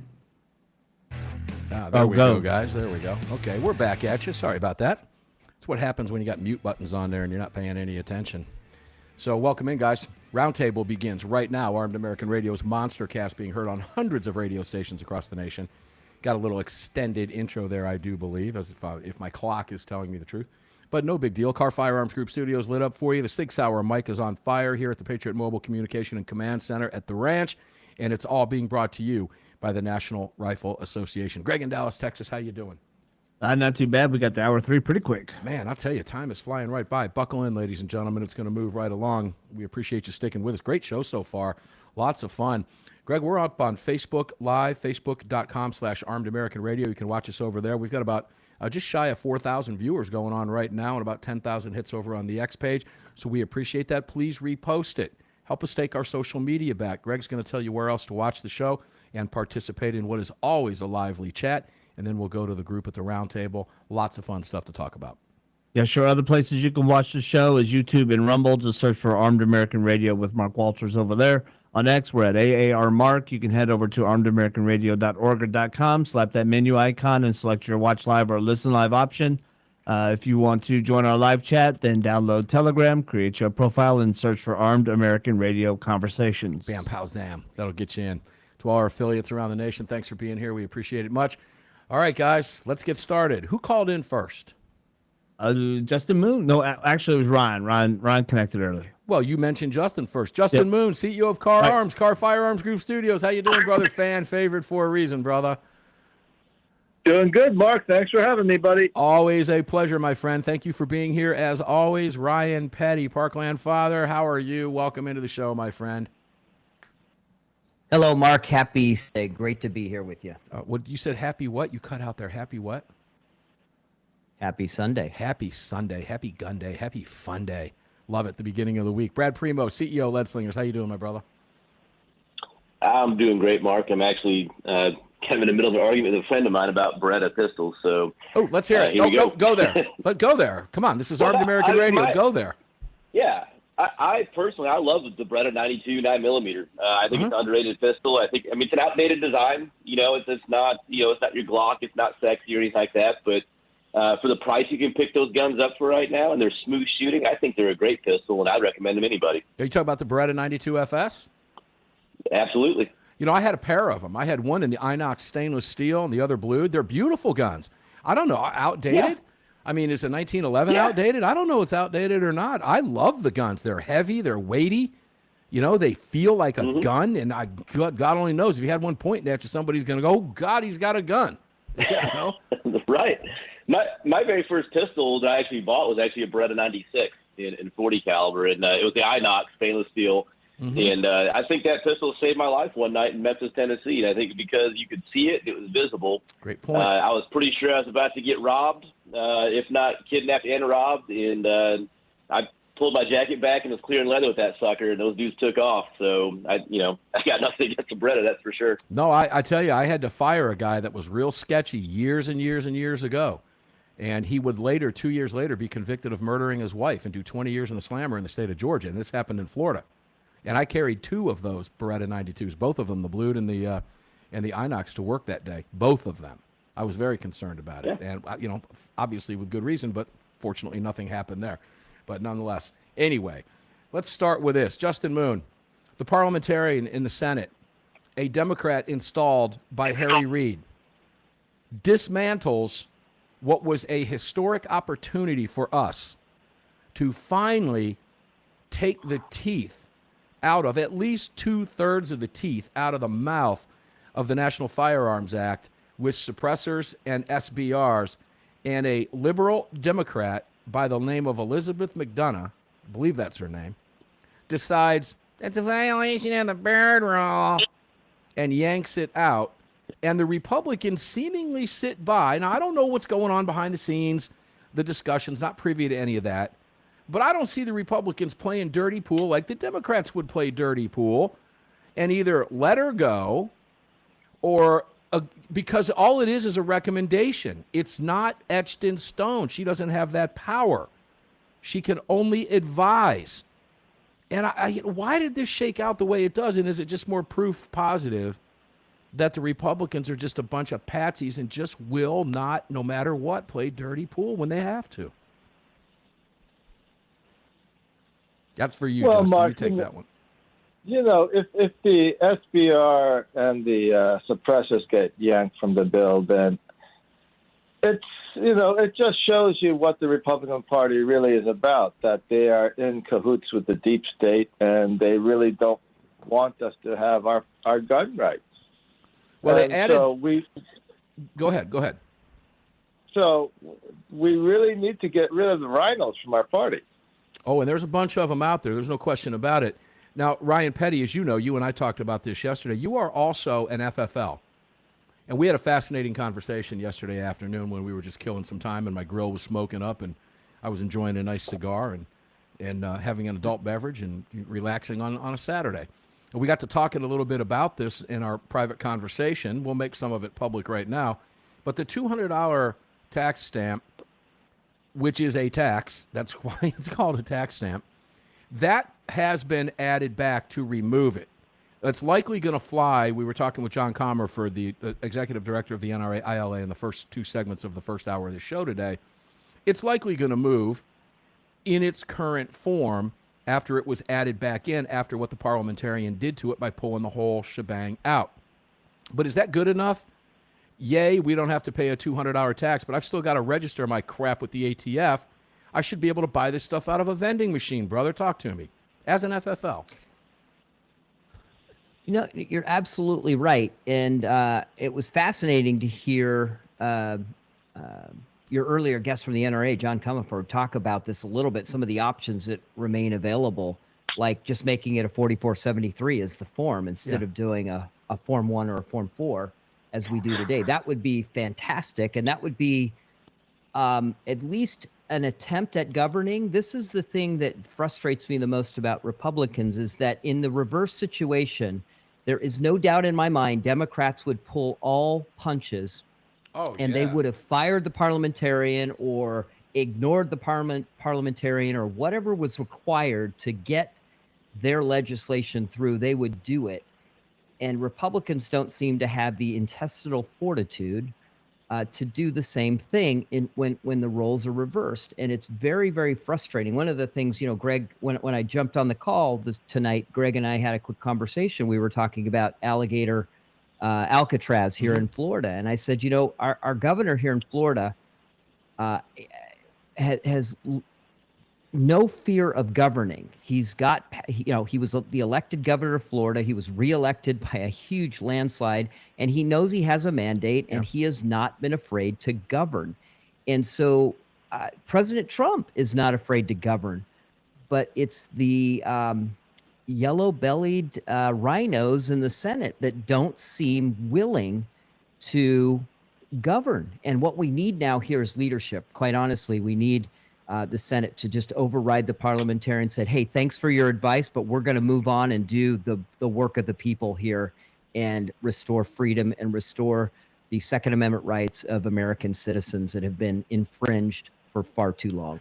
It just tells me, and again, I could be wrong, it's opinion, but it stinks of the fact that the reason that's not being done, because something tells me J.D. Vance would do that, but there's somebody else, and it's those rhinos, no doubt, somebody like a McCaskill or somebody like that, who is already talking about the possibility of becoming a Democrat. I don't know if you heard that story last week. Good Lord. And no shocker there. But regardless, it just tells me that there's somebody out there on the rhino side that's saying don't do that or I'm not going to support this bill. And, Brad, I'll take it to you, and I know we're going to be told we're going to take a break, but we'll come back to you after the break. We have 30 seconds. Brad, go ahead. Did you smell the same thing I do? Oh, 100%. 100%. I mean, there are people that are cosplaying as Republicans that aren't actually conservatives. They don't actually believe in the Second Amendment, and the idea that us peons can have short-barreled rifles and suppressors without having to get the king's permission is just completely a non-starter for them. And, this parliamentarian business just gives them cover, not actually having to go on record saying they're against it. So I think that's exactly what's going on. We'll continue the conversation when we come back, ladies and gentlemen. Armed American Radio's Monster Cast will be back 4 minutes from now on the flip side of this break. Make sure you don't go away. Take some opportunity. Visit all of our partners. You can find them all at armedamericanradio.com, ammosquared.com. Start stacking ammo like a 401k. And I'll tell you about Bud's Gun Shop and what they got going on when we come back after the break.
Guys, when we come back from the break, we're going to be talking about a Fourth Circuit ruling that really turns Bruin upside down. Wouldn't expect anything different out of the Fourth Circuit, to be honest with you.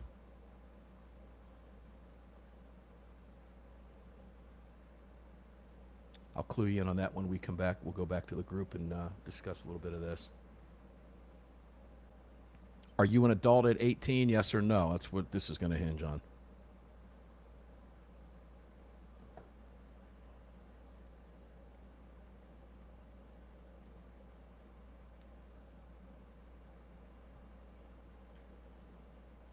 God, it gets hot in here, dude, even at night. Oh, AC? I got it cranking right now, but it gets hotter than balls in here. 30? This time of year and all the electronics. Nothing you can do about it.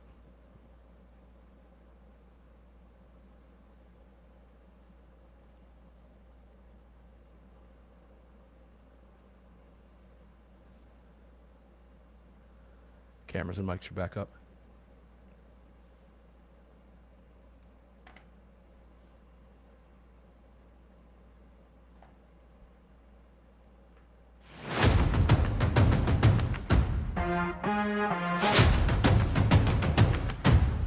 The following segment of Armed American Radio is proudly being brought to you by the National Rifle Association. Help us defend freedom by visiting nra.org/AAR and join today. Welcome back to the show. Yeah, welcome back to the show indeed. And you do need to join the National Rifle Association. I was really tough on the National Rifle Association for a number of years. Wrote a column about it that got me in trouble in some pro-gun circles until, well, that opened up the floodgates and others said, yeah, he's right. And some apologies came my way. But, guys, I called them out when it needed to be called out. But I also stuck by the fact that you need to be a member of the National Rifle Association. And the NRA understands that and gets it. So if you've let your membership relapse, look, they get it. They're asking you to come back. And I'm asking you to come back. If you have left the NRA, please come back and help us out. You heard John Commerford from the NRAILA, who is doing phenomenal work with the National Rifle Association right now. Just joined a suit in Illinois, which is likely going to be the next case that the Supreme Court hears on assault weapons ban. It's likely going to be that Illinois case since they didn't take the Fourth Circuit case. We're going to talk about the Fourth Circuit here coming up in just a second. But please visit the NRA. We've got a big promotion. Car Firearms is involved in the promotion as well. One of the grand prize winner is going to win a second range bag as the grand prize winner. And now the first 750 of you, if you join the National Rifle Association, I'll give you the start date tomorrow, which likely will be tomorrow or Tuesday at the very latest. But if you join the National Rifle Association and one of those 750 members, become one of those first 750, you're going to get that NRA range bag. And one of you is going to win a second range bag filled with tons of swag. That's going to have holsters in it, ammo in it, food in it, cool stuff for you as a winner of that grand prize deal. And it's all coming from the National Rifle Association in conjunction with Armed American Radio. So we appreciate your support there. We need to get the National Rifle Association back up to its 6 million plus members. And I'm going to be honest with you guys. I know a lot of you have said, I see some of the garbage comments out there. I take no stock in that. Here's the deal. You need to be looking forward, ladies and gentlemen, not backward. Don't be that backwards looking water cooler guy that says, well, they did this. That this is a new NRA. Help us move forward. It's easy to do. Join the National Rifle Association, nra.org/AAR,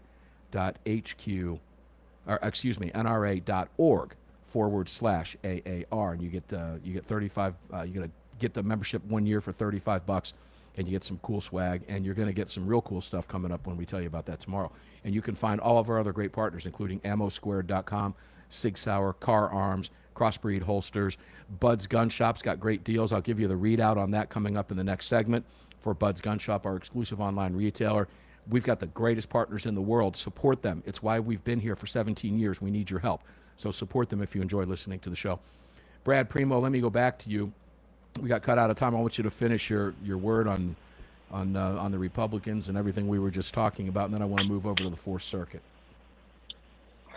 I mean, they're being cowards. I mean, the will of the people is there to change the NFA, to get rid of it. Really, honestly, I don't know what to think about getting rid of the tax. I mean, I think it's generally a good thing, but I'm also kind of wary that you're just leaving the job half done. Yeah. That's the concern. You know, they leave it at zero. Yeah, I mean, so if the Democrats ever get back in, what's going to stop them from raising the tax to $10,000, right? So I mean, they now know that's a pain point for us, and so if that's all they're going to do is take the tax down to zero, then someone better be filing suit in court to get that whole act repealed, because at that point, there's no point in having a registration if there's no tax, and it just becomes just a pure registration scheme. So if they don't finish the act, then they're leaving us, kind of naked, in my opinion. And that's where the creativity comes in, and we're going to have to watch this, unfold, as John Commerford from NRAILA was telling us in the first couple segments of the first hour of the show. And I'm going to take minutes. I believe that's going to happen. I've heard some rumblings from that and some other backdoor channels as well. But we'll watch that unfold. When it happens, we'll bring it to you, ladies and gentlemen, just as soon as we know. Let's go to the Fourth Circuit. Justin Moon, CEO of Car Arms. Last Wednesday, a 3-judge panel of the Fourth Circuit Court of Appeals, a liberal rag court, sided with the Bureau of Alcohol, Tobacco, Firearms, and Expletives, as I call them, in a 2-to-1 ruling. It found that the federal regulations on handgun sales are similar enough to founding-era tradition to keep those under 21 from buying handguns from licensed gun dealers. Now, Justin, just between you and I have a very difficult time believing that our founders wouldn't have wanted a gun in the hands of an 18-year-old to help fight for our nation's freedom. I'm not buying that. And here's what the court said, and I quote, that 922B1, which is the law in question, the founding is similar enough, relevantly similar to founding era restrictions on the commercial sale of firearms. We are satisfied that the Second Amendment permits the law's burden on an 18 to 20-year-old's right to purchase a handgun. That's from Judge Harvey Wilkinson in McCoy versus ATF. Now, that ruling, according to Stephen Gutowski at the Reload, deepens the circuit split on the issue of under 21 handgun regulations, as the Fifth Circuit struck down the same federal ban in January, Justin. But the 11th Circuit upheld a similar Florida law in May. So we have three splits here, or a split among three circuits, Justin, that makes it likely that the Supreme Court will take one of these cases eventually, but eventually isn't today and isn't tomorrow.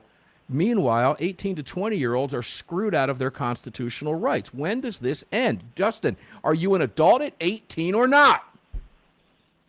Well, at 18, you can be drafted and sent to go die in a foreign conflict and war. So, if you can fight for the army, you should definitely have your rights, and you should be able to buy a handgun. Well, they like to use this, you're not old enough to drink a beer, you shouldn't be old enough to buy a gun. Let me tell you why you're not old enough to drink a beer. Because you said so.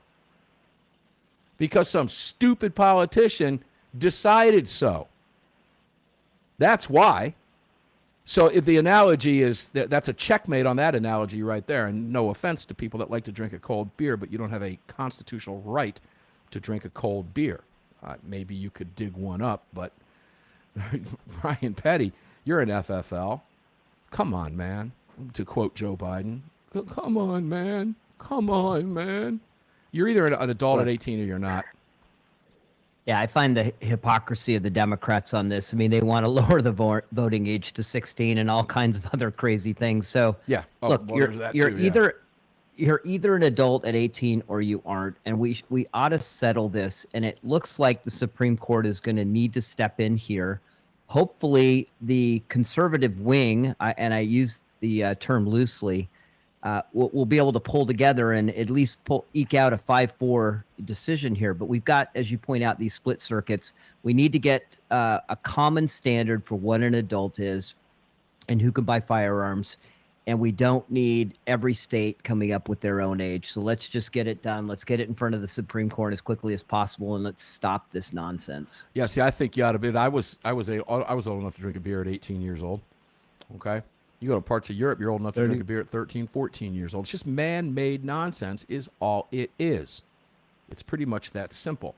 Malum prohibitum, malum in se. Man-made natural law versus man-made law, ladies and gentlemen. Politicians tell you one thing, they talk out both sides of their mouth, and then they try to use it against you. Their arguments fall flat on their face because they can't withstand the facts. You're either an adult or you're not. Constitutional rights apply to you. All of the other ones do. Why not this one?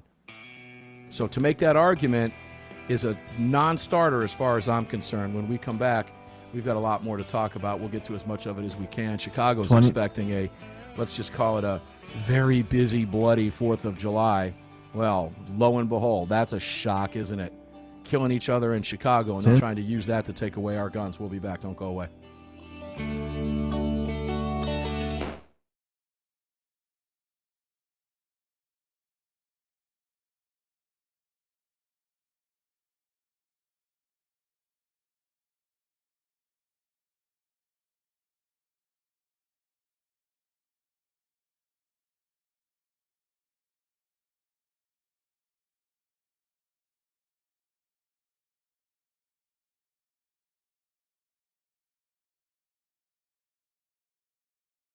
Sugar-free Red Bull down.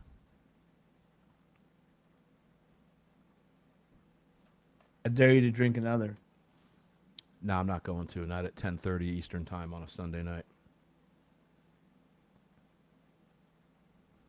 I'm up watching TV till 3:30 in the morning anyway. All my favorite shows, I've watched them out. I've been watching Stick lately on Apple TV with Owen Wilson.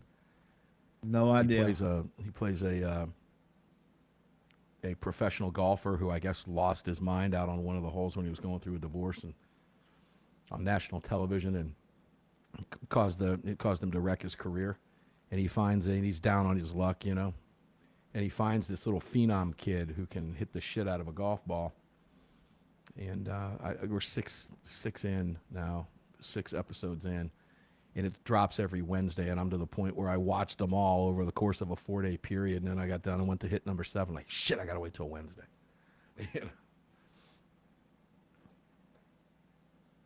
What happened to the good old days when it just came out every Thursday night and you watched it live on 3 networks, right? It's the curse of streaming. It's the curse of streaming. You wait till the end of the season and watch it all. Netflix drops everything, all 11 episodes or whatever it is, and you burn through them and go, damn. Now I got to wait, especially if it's a Taylor Sheridan show, you got to wait another year and a half for it to come back out. Yeah, well, waiting on Landman now. Landman's the one. Landman's the next one coming out, dude. It's good, too.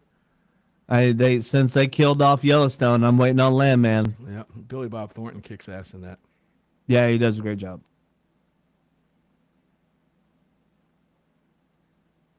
John Hamm, who plays his boss, is in. And it was good too. You Were Friends and Neighbors. I don't know if you've seen that. No, really good. Yeah, he plays a hedge fund manager that makes a ton of money, and I guess his wife screws around with his best friend, the NBA All-Star basketball player, and then takes his house. The NBA basketball player moves into his house. His kids.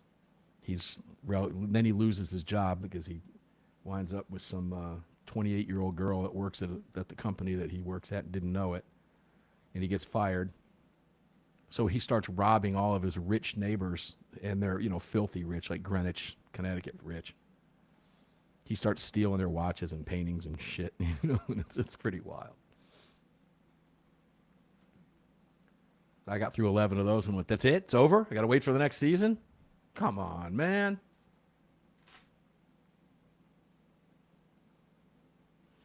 Of course, I also watched those eagles on YouTube in that nest, see if when they flew off. That was pretty cool, too. Guess I'm a sucker for that. And by the way, don't turn on the AC in here, Mark, during the break. Why would you want to do that with 30 seconds to go? 20 seconds. 20 seconds to go.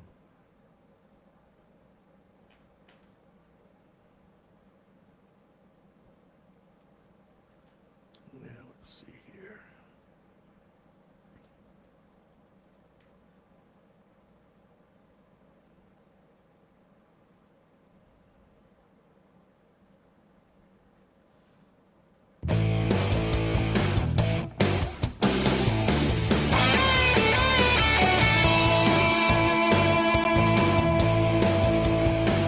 Hi, I'm Dr. Sebastian Gorka, letting you know that the Desperado Sport Fishing Crew in Virginia Beach, Virginia supports Armed American Radio and our right to bear arms. Now, back to Mark Walters. And they do, too. We love that Desperado Sport Fish. I have about 76-foot boat. Man, they're out there just killing it in all the tournaments, man. We love those guys.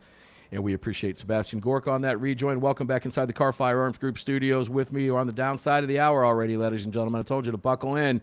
6-hour Mike fired up for you for another 30 minutes. It is 34 minutes after the hour, so figure it about 25 minutes, to be honest with you, here at the Patriot Mobile Ranch. Make sure to check out all of our partners, including Patriot Mobile.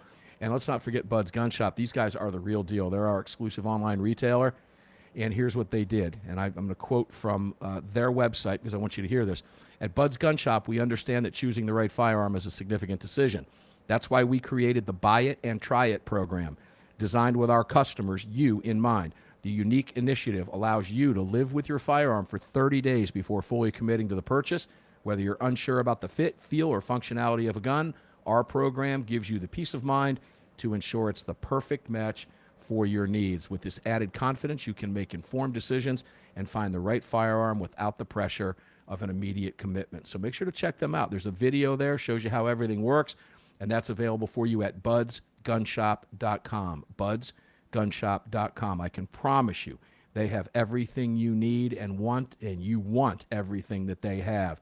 They have millions of customers. They are the real deal, and they're huge supporters of Armed American Radio, so make sure to check them out. And all of our great partners. Again, you can find them all, including the NRA, Attorneys on Retainer, ammosquare.com. Let's not forget the Barrel Buddies. Clean your guns the right way. Pitch the patch, guys, okay? No more mess.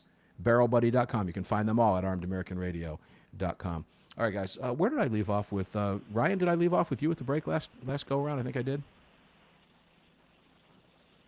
I think you did, Mark. Well, let's go to Chicago just for a minute because we can. Your 4th of July weekend coming up.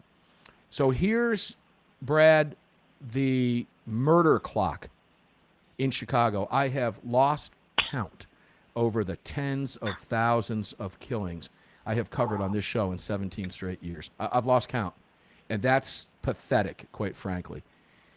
Just this weekend, but this was only as of 8 a.m., 4 killed, 16 wounded. That was as of 8 a.m. That number is going to re-up here in about 50 minutes, 60 minutes, somewhere between 11 and 12 o'clock. It usually re-ups. It's going to be higher. Some of the wounded will die. The number's going to grow. And, Brad, as you know, they don't stop killing each other in Chicago on Monday through Friday, okay? It's an everyday occurrence. Here's the numbers in June to date. We're at the 29th of June. Shot and killed 27, shot and wounded 137, total shot 164. Last week, 622 through 628. 7 killed, 45 shot and wounded, total shot 52. That was during the week. Year to date in Chi-Town, Chirac, shot and killed 165, shot and wounded 674, total shot 839. Brad, we're halfway through the year.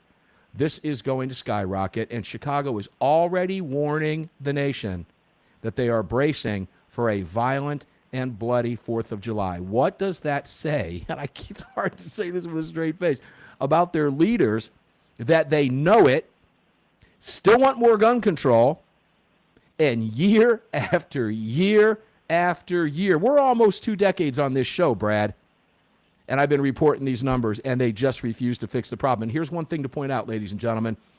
If you're a Democrat listening to this program, Democrats own Chicago. No excuse.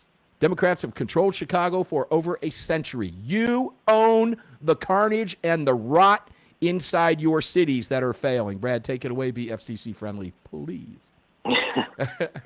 I mean, those are just the numbers when you start putting them that way are just it's eye-watering. It is.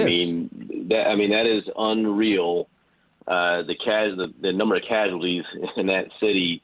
And the problem is that the politicians in charge, they don't care.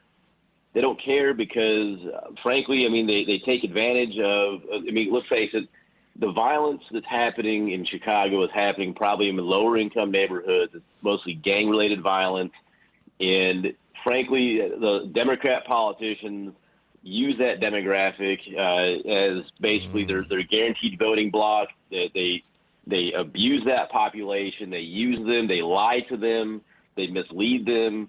They promise them things and they never deliver, and they just keep stringing those people along. Meanwhile, their neighborhoods are turning into killing fields, and they keep getting told, hey, just vote, keep voting for us. We're going to make it better. We're going to make it better. And it never happens. Eventually, the people in those neighborhoods are going to have to, take matters in their own hands and, one, stop voting Democrat because after, about a century of that nonsense, it hasn't gotten them anywhere. It's probably left them worse off. But they're going to have to start taking some responsibility because, the government is not there to save you. Right? The government is not there to protect you. It's not there to save you. And the government in Chicago looks at those people as nothing but basically cattle. Right? So for decades. Oh, as long as they've been there, and eventually, those folks probably got to take matters in their own hands in some way and start running these people out of there, start, citizens arrests or, turning violence against the people who are being violent. I mean, that's what other options do they have?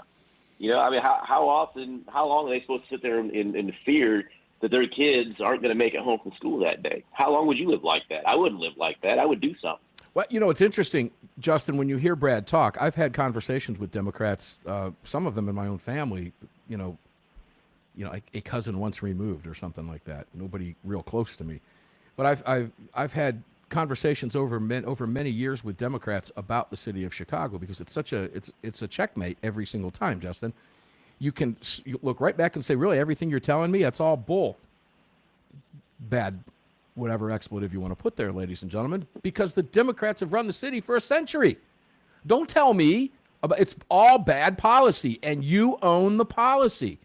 There ain't been a Republican control there for over a century, Justin, yet it continues. And, again, I ask you, what does it say when the city elders know it's coming? Because I promise you, next week, we're going to go through some horrific numbers, Justin, far worse than we just did. I guarantee it. Well, the Democrats love the mayhem and the chaos because basically, they use the mayhem and the chaos to scare the people into voting for more bucks for the municipal government, which they control. And so they love when chaos rules the streets. Yeah, and that's hard for people to wrap their head around, ladies and gentlemen, but it's very true. What Justin just said is very true. They thrive on the chaos. They want the chaos. Don't believe me? That's why they burn their cities down. That's why their city elders support the rioters and not the law-abiding people. We have seen this play out. We've read the book. Ryan, let me go to you. Justin is dead spot on here. They thrive on the chaos. They seek the chaos. In fact, dare I go as far as saying they create the chaos for those reasons. They do, and I think there's three primary drivers. So first of all, we just should acknowledge that Democrats have no idea why violence happens, or maybe they do. And what they use is this perpetual crisis mode, because that's a political tool. That's a power grab. It's a way to maintain power and to gain new powers, right? We saw it during COVID. It's how the left gets people to say, govern me harder, right? And that's what they do. So they create a crisis, and then they focus on that crisis. They never solve the crisis, because if you solve the crisis, then they have to go away. It's the homelessness problem in California. I mean, just look at what Gavin Newsom spent in California, in San Francisco, right? When he was mayor of San Francisco, to solve the homelessness crisis in San Francisco. There are more homeless on the streets of San Francisco today than ever before. The second part of this, I think, is just, this is really the radical left, which has infected the Democratic Party and quite honestly, is in control of the Democrat Party. They see traditional structures, functioning cities, law and order. Hey, let's break it. Let's break it, because that destabilizes the political environment and allows them again to maintain and hold on to power. Ladies and gentlemen, it's what all you part just of their heard, plan. It's evil. It's flat out evil. Funny. When we come back, we've got one more segment left. We're going to actually Google the words gun control live on the air for you. I've not done it yet. We're going to Google it live at 43 minutes after the hour here on a Sunday evening and see what we can conjure up right off the search engine. We'll be right back.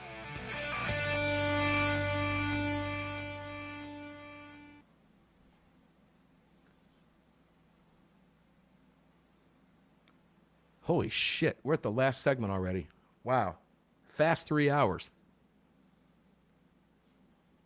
Guys, thanks for being here with us. I appreciate it. Got about 4,000 of you watching on X.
Yeah, the Supreme Court victories just rolled in for Trump this past week.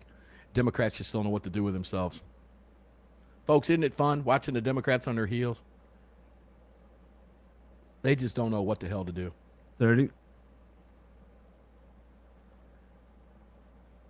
Enjoy it now because the Republicans are great at giving back victories in the midterms. They're great at snatching defeat from the jaws of victory. Although it never ceases to amaze me that Americans would vote for Muslim communists in a city like New York. It's just mind-boggling. They're No not matter how voting. blue It's it the is. system. Golly. Cameras Got to back audit up. that voting system.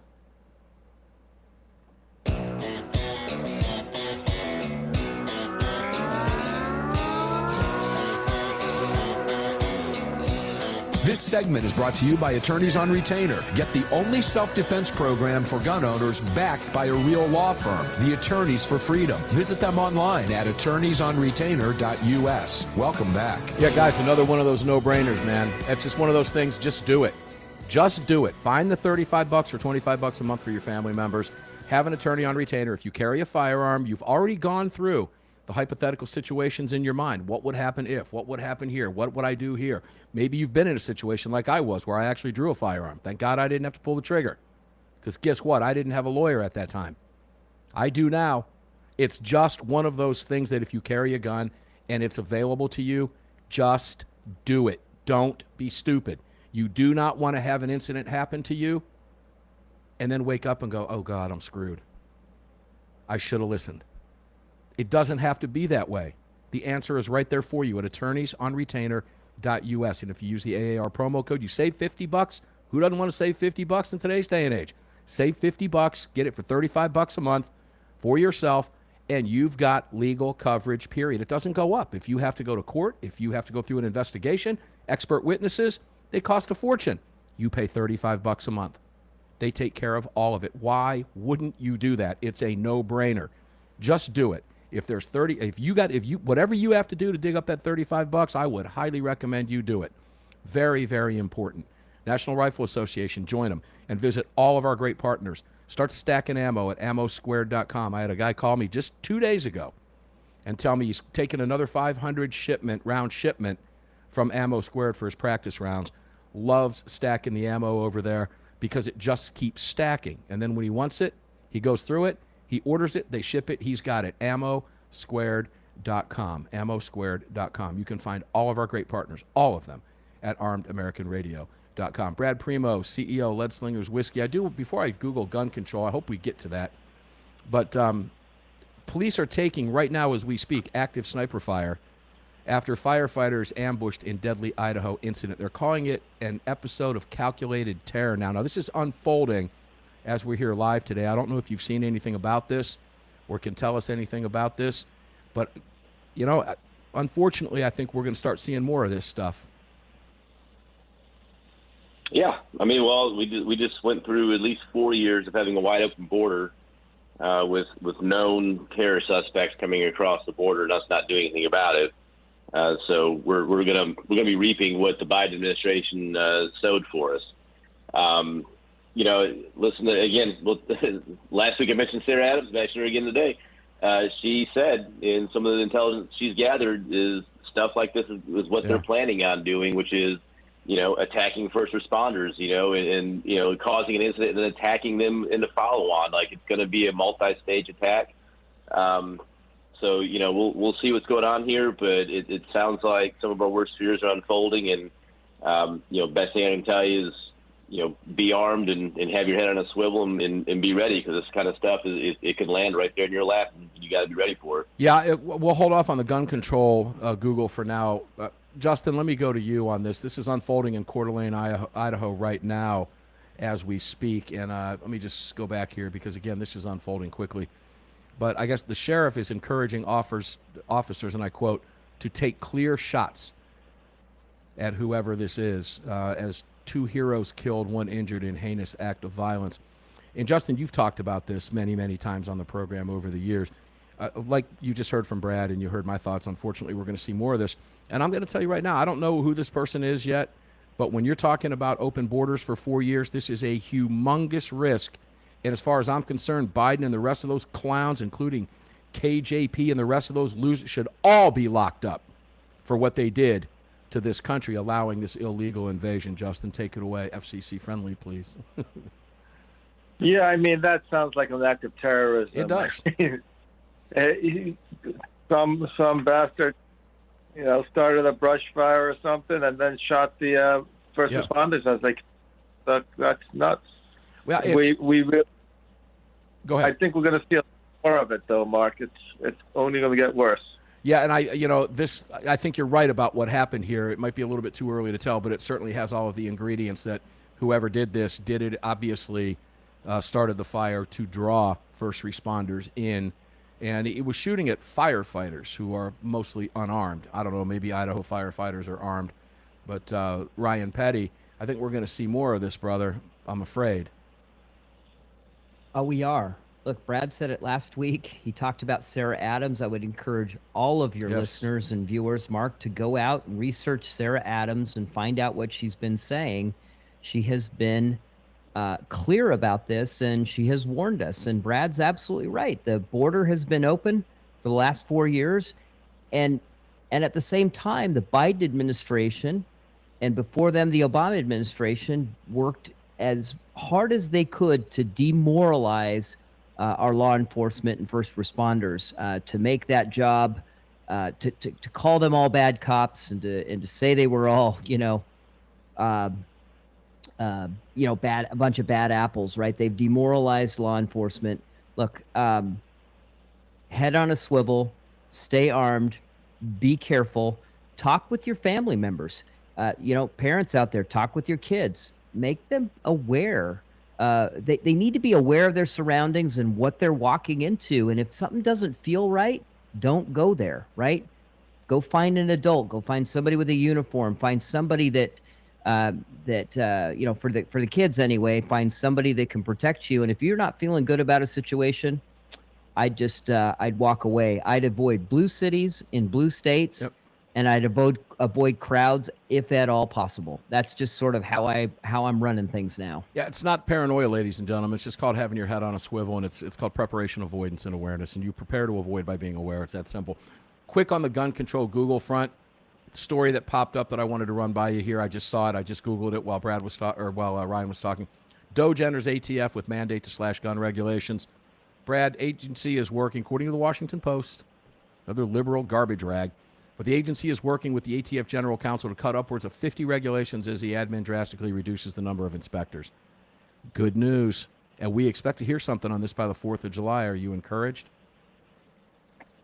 Anytime I hear about reduction in ATF capabilities or personnel, I'm encouraged. So, hopefully something good comes out of it. I mean, the ATF is an unconstitutional rights-violating machine, basically. Yeah, well said. And anything we can do to get rid of them is good. I think with this administration, we've got the best chance we've ever had to be done with these guys. No doubt. Justin Moon, historic times. Looks like the $200 tax stamp is going to be gone. We didn't get near what we wanted. DOGE is entering ATF with a mandate to slash regulations. That's all positive, isn't it? 30 seconds. Well, we'll take one step at a time. We would like to get more, but I'll take what we can get. Okay, no, that's exact. That's really kind of an overarching part of the topic that we talked about in the first hour of the program. Guy, it is what it is. If we take that one step, what do you want to do? Give it back and say, no, I don't want that step? I'd rather fight for it all another day when there's a different political makeup. That's not smart business, folks. Justin, you just nailed it. Always. Spot on. Spot on. Dead on, blank accurate, to quote my cousin Vinny. Justin Moon, CEO of Car Arms, thank you for being here, brother. We appreciate it so much. Ryan Petty, we love you, brother. Thanks for being here every single week and giving us your time, your great wit, wisdom, and insight. And Brad Premo, now several years into this broadcast for a reason. You guys are all fan favorites for a reason. We appreciate you being here. Ladies and gentlemen, thanks for tuning in today. We appreciate it. If you liked us, please join us over at Twitter. Follow us at AAR Mark. Check us out on Facebook, Facebook.com/Armed American Radio. Join us over at YouTube, Armed American Radio. Rumble, Armed American Radio. It's really simple to find us. Go out, like us, share the post. Help us get our social media back that they took away from us all those years ago because, well, they just didn't like us. Now throw it right back in their face and like us. We're going to get up and do it again tomorrow precisely because they don't want us to. Enjoy your day. Stay safe. See you on the radio tomorrow. You just filled your prescription for freedom with Mark Walters, presented by the National Rifle Association. The National Rifle Association on the Armed American Radio Network.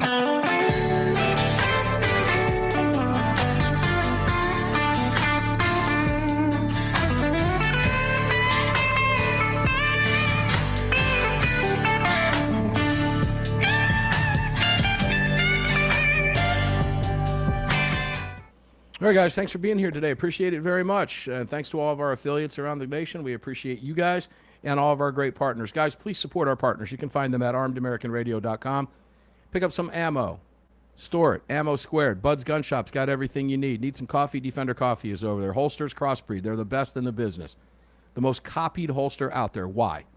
Because it's the best. It's pretty much that simple.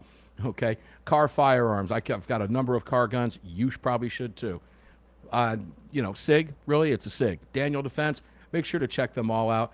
barrelbuddy.com, Emerson Knives. Pick up some Heaven's Harvest emergency food supplies. Please join or rejoin the National Rifle Association. And I was told that the link was not active on the screen.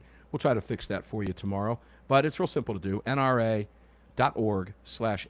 and join them. And don't wait for an attorney, ladies and gentlemen, when you need it. By then, it's too late.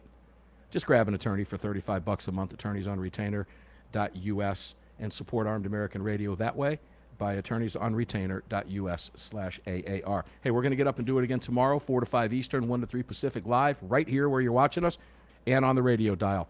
So thanks for being here. Appreciate it. Stay safe today. Enjoy what's left of your Sunday, and we'll see you on the radio tomorrow to start your week. Have a great one, guys. Thanks for tuning in.